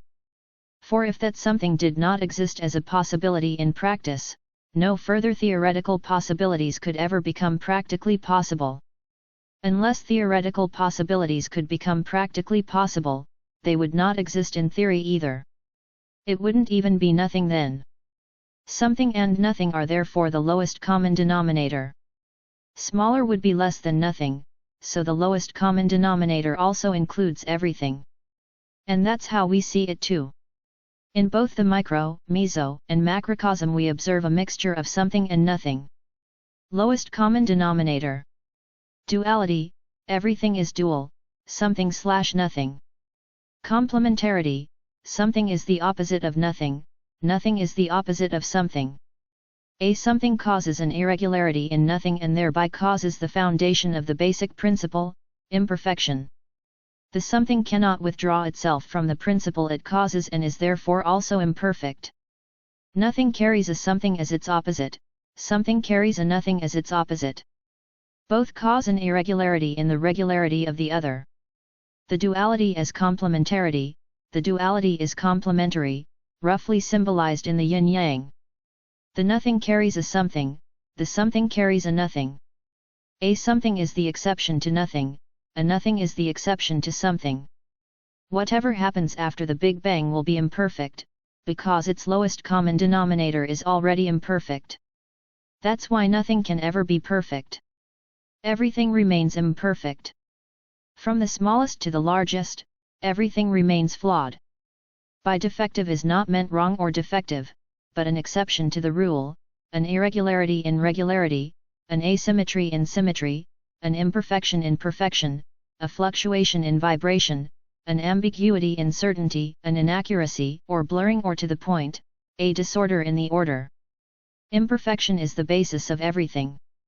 Page 2 of 72kugel.com. Why one an absolutely perfect nothing, the absence of everything, cannot be, because what should be relative to what should be absent and when and where. Nothing is not something that can be, because being able would already be more than nothing, quote Harold Lesch, astrophysicist. Something has always been there. This something causes an error in the absolute and thereby necessitates the existence of an imperfect nothing, for otherwise the something would be absolute. Without nothing, something would be both infinitely large and infinitely dense. Imperfection as a fundamental principle. Why 3 the something cannot withdraw itself from its self-caused principle and is therefore also imperfect. Why 4 compatibility, nothing with a something as an exception, something with a nothing as an exception. Why 5 the basic principle, imperfection, the defectiveness, goes in circles. The faulty is sometimes up, then down again, sometimes back, then front again, sometimes right, then left again. Why 6 chance makes its mistakes in wave movements. Once more, then less again, sometimes earlier, then again later. Sometimes banal, sometimes basic. Imperfection is the basis of everything that is. The proliferation of mistakes causes diversity, because no mistake is like another. Mistakes therefore dominate our entire life and cause the diversity in our lives, because no mistake is like another. By error is not meant wrong or defective, but an imperfection in perfection. Page 3 of 72kugel.com. Why? I am omnipotence, imperfection. Nothing can bend me, not even myself. Imperfection is the most fundamental of all natural laws. It can be empirically proven at any time and any place as often as you like. It was omnipotent even before the Big Bang and will always stand above all other laws of nature, including our lives. Their omnipotence forces us to make mistakes again and again in our daily lives. That means, the more we organize our lives, the more disorder forces itself into order so that order remains imperfect. Nothing can prevent that. Whole. The fatality of perfection without exception. Simplified symbolism, you dig a hole in a field of snow and use the snow to build a snowman. The snowman is happy that he is standing in a flawless snow field. But then he sees the hole. In order to create a perfect world for himself, he begins to repair the hole. Since the snowman itself is the material he needs to fix the bug in the snowfield, he starts destroying himself. With the urge for perfection, suffering came into his world. Mensch imprint, Badhofer Stare Austria Badhofer.at Stare, 0808-2021. This text is error-free. Exceptions prove the rule. Adobe Print version 2kugel.com/nichts.pdf. Page 4 of 72kugel.com. Cause and effect. The further course is then only a symptom. Before the snowman has destroyed itself, it will dig several holes and build small snowmen in order to preserve its kind. When they grow up, they are happy to be standing in a perfect field of snow, but then they see the holes. In order to create a perfect world for themselves, they start repairing the holes. Since the snowmen themselves are the material they need to repair the damage in the snow field, they start destroying themselves. Not all snowmen will self-destruct. Some will attack other snowmen to get the snow they need to improve their world. These will defend, organize, arm and go to war. Many snowmen will die as a result. They will establish religions and sanctify war to justify their deaths, and this sequence of events turns the entire snowfield into chaos with one exception. And all that because the first snowman wanted the snowfield to be as it would be if he weren't there, and as a result the constant desire to improve became a purpose in life. He could design the entire snowfield, but he still wanted it to be perfect. With the urge for perfection, suffering came into his world. This lasts until the first snowman realizes that nothing can be perfect. The decrease in the order of the snowfield contrasts with the increase in order in the snowman's consciousness. To put it simply, the more the chaos in the snowfield increases, the more the snowman realizes that he cannot fix the original mistake. This system runs like a red thread through all areas of our existence. The snowman's actions are universally symbolized and can be applied to anything in modern times. E.g. politics, economy, science, engineering and technology, administration, bureaucracy, religion, medicine, health system, school, university, education, sport, finance, optimize and globalize, tradition etc. If you relate this story to yourself, you can see his imperfect life. All attempts to prevent with targeted errors remain ineffective. Chance picks up its own mistakes by accident, because it was the same with the causal. The something is also randomly placed in the nothing due to non-existent placement criteria. Page 5 of 72kugel.com. It is undisputed that there is nothing, because otherwise we would not be here either. We're here, there's no denying it. Yes, but who are we really?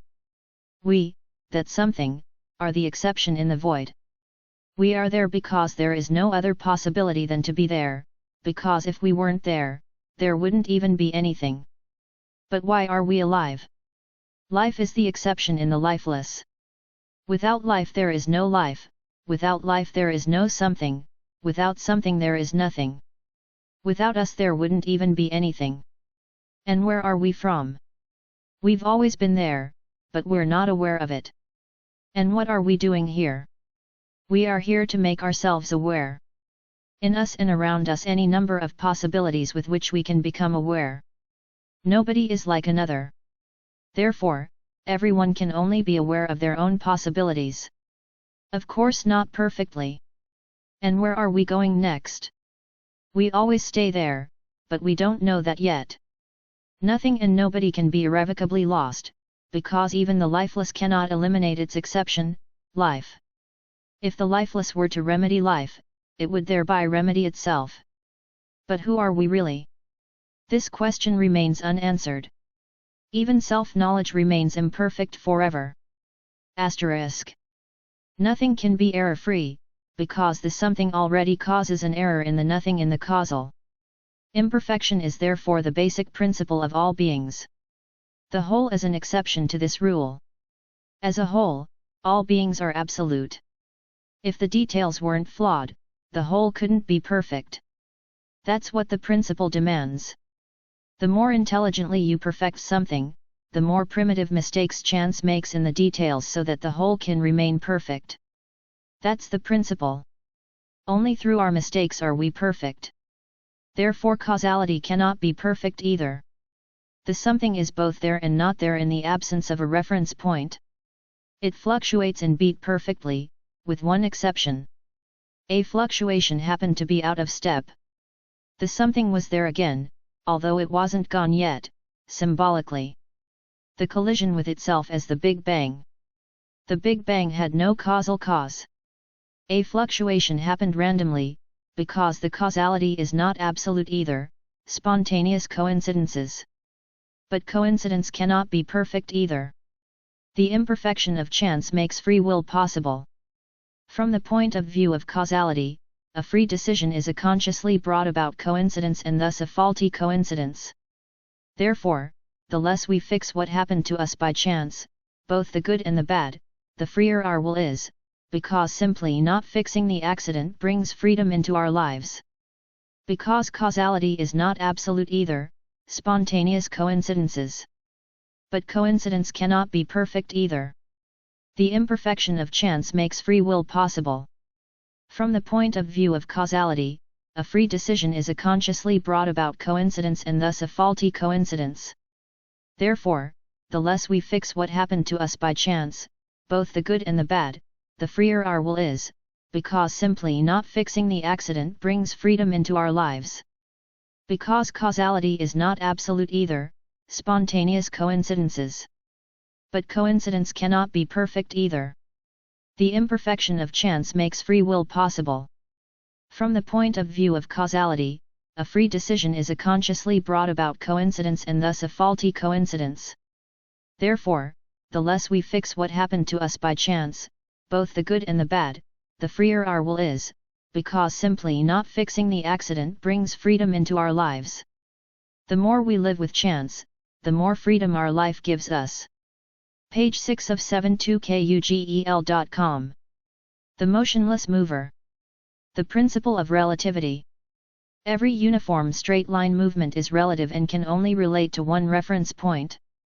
Galileo Galilei, something can refer neither to a beginning nor to an end, because it has always been there and will always be there. The something has no point of reference.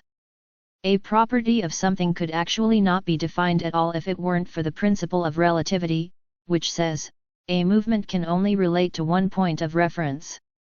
Since the something cannot be related to anything, it cannot move, since it could only move relative to a reference point, so let's establish a property, the something is motionless. On the other hand, the something can't just be motionless, since it could also only be motionless relative to a reference point, so let's specify another property, the something moves. Without a reference point, something is both moving and moving at the same time. The missing reference point equals the motionless mover reference size, e.g. a scale, be present, it is both small and large at the same time. Time, the same applies to time. Without a temporal reference point, e.g. a clock, it is not possible to assign something to a specific time, which means, the something therefore exists both in every moment and in all eternity. This is the case in timelessness, because in timelessness the moment is also eternity. The something is simultaneously both, small and large, space, moving and still, energy, instantaneous and eternal, time. The something moves relative to itself. It thus carries all energy in the form of kinetic energy. It must, of course, because the conservation of energy has always been there, because if it had arisen, it would have already been broken by its arising. Also, the kinetic energy for after the Big Bang carries all mass as a possibility with the factor C2. The philosophy behind the physics, and if you want to look at it philosophically, relativity itself is this something that fluctuates, because without a reference point it is both existent and non-existent. Both relatively and absolutely. But not without exception, because relativity causes an error in nothing and therefore cannot escape its self-caused principle, imperfection. The question of why relativity is the way it is and not in any other way remains unanswered. The imperfection does not involve a final answer. Can we live without having a final answer? Page 7 of 72kugel.com. https://badhofer.it/ Mensch 2001. Nature has been playing the same game with us for almost forever. With us humans, our predecessors, and the predecessors of the predecessors and their predecessors. At the beginning of the 21st century there is enough knowledge to complete the now almost eternal cycle. But who is in a position to set the course for this?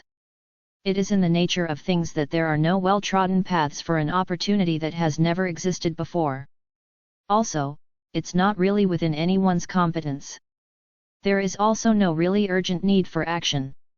Should we perhaps keep making this game, which is actually not a game at all, for a few more generations? Not an easy decision. Life develops in all areas to their limit. In order to recognize the limit, it must be crossed. You can tell whether you've crossed a line or not by the fact that with every step forward you take, you fall back a step in another area. Believe in this humanity. Imprint, Badhofer der Austria Max Stupid 2 KUGL. Eternal Baptism.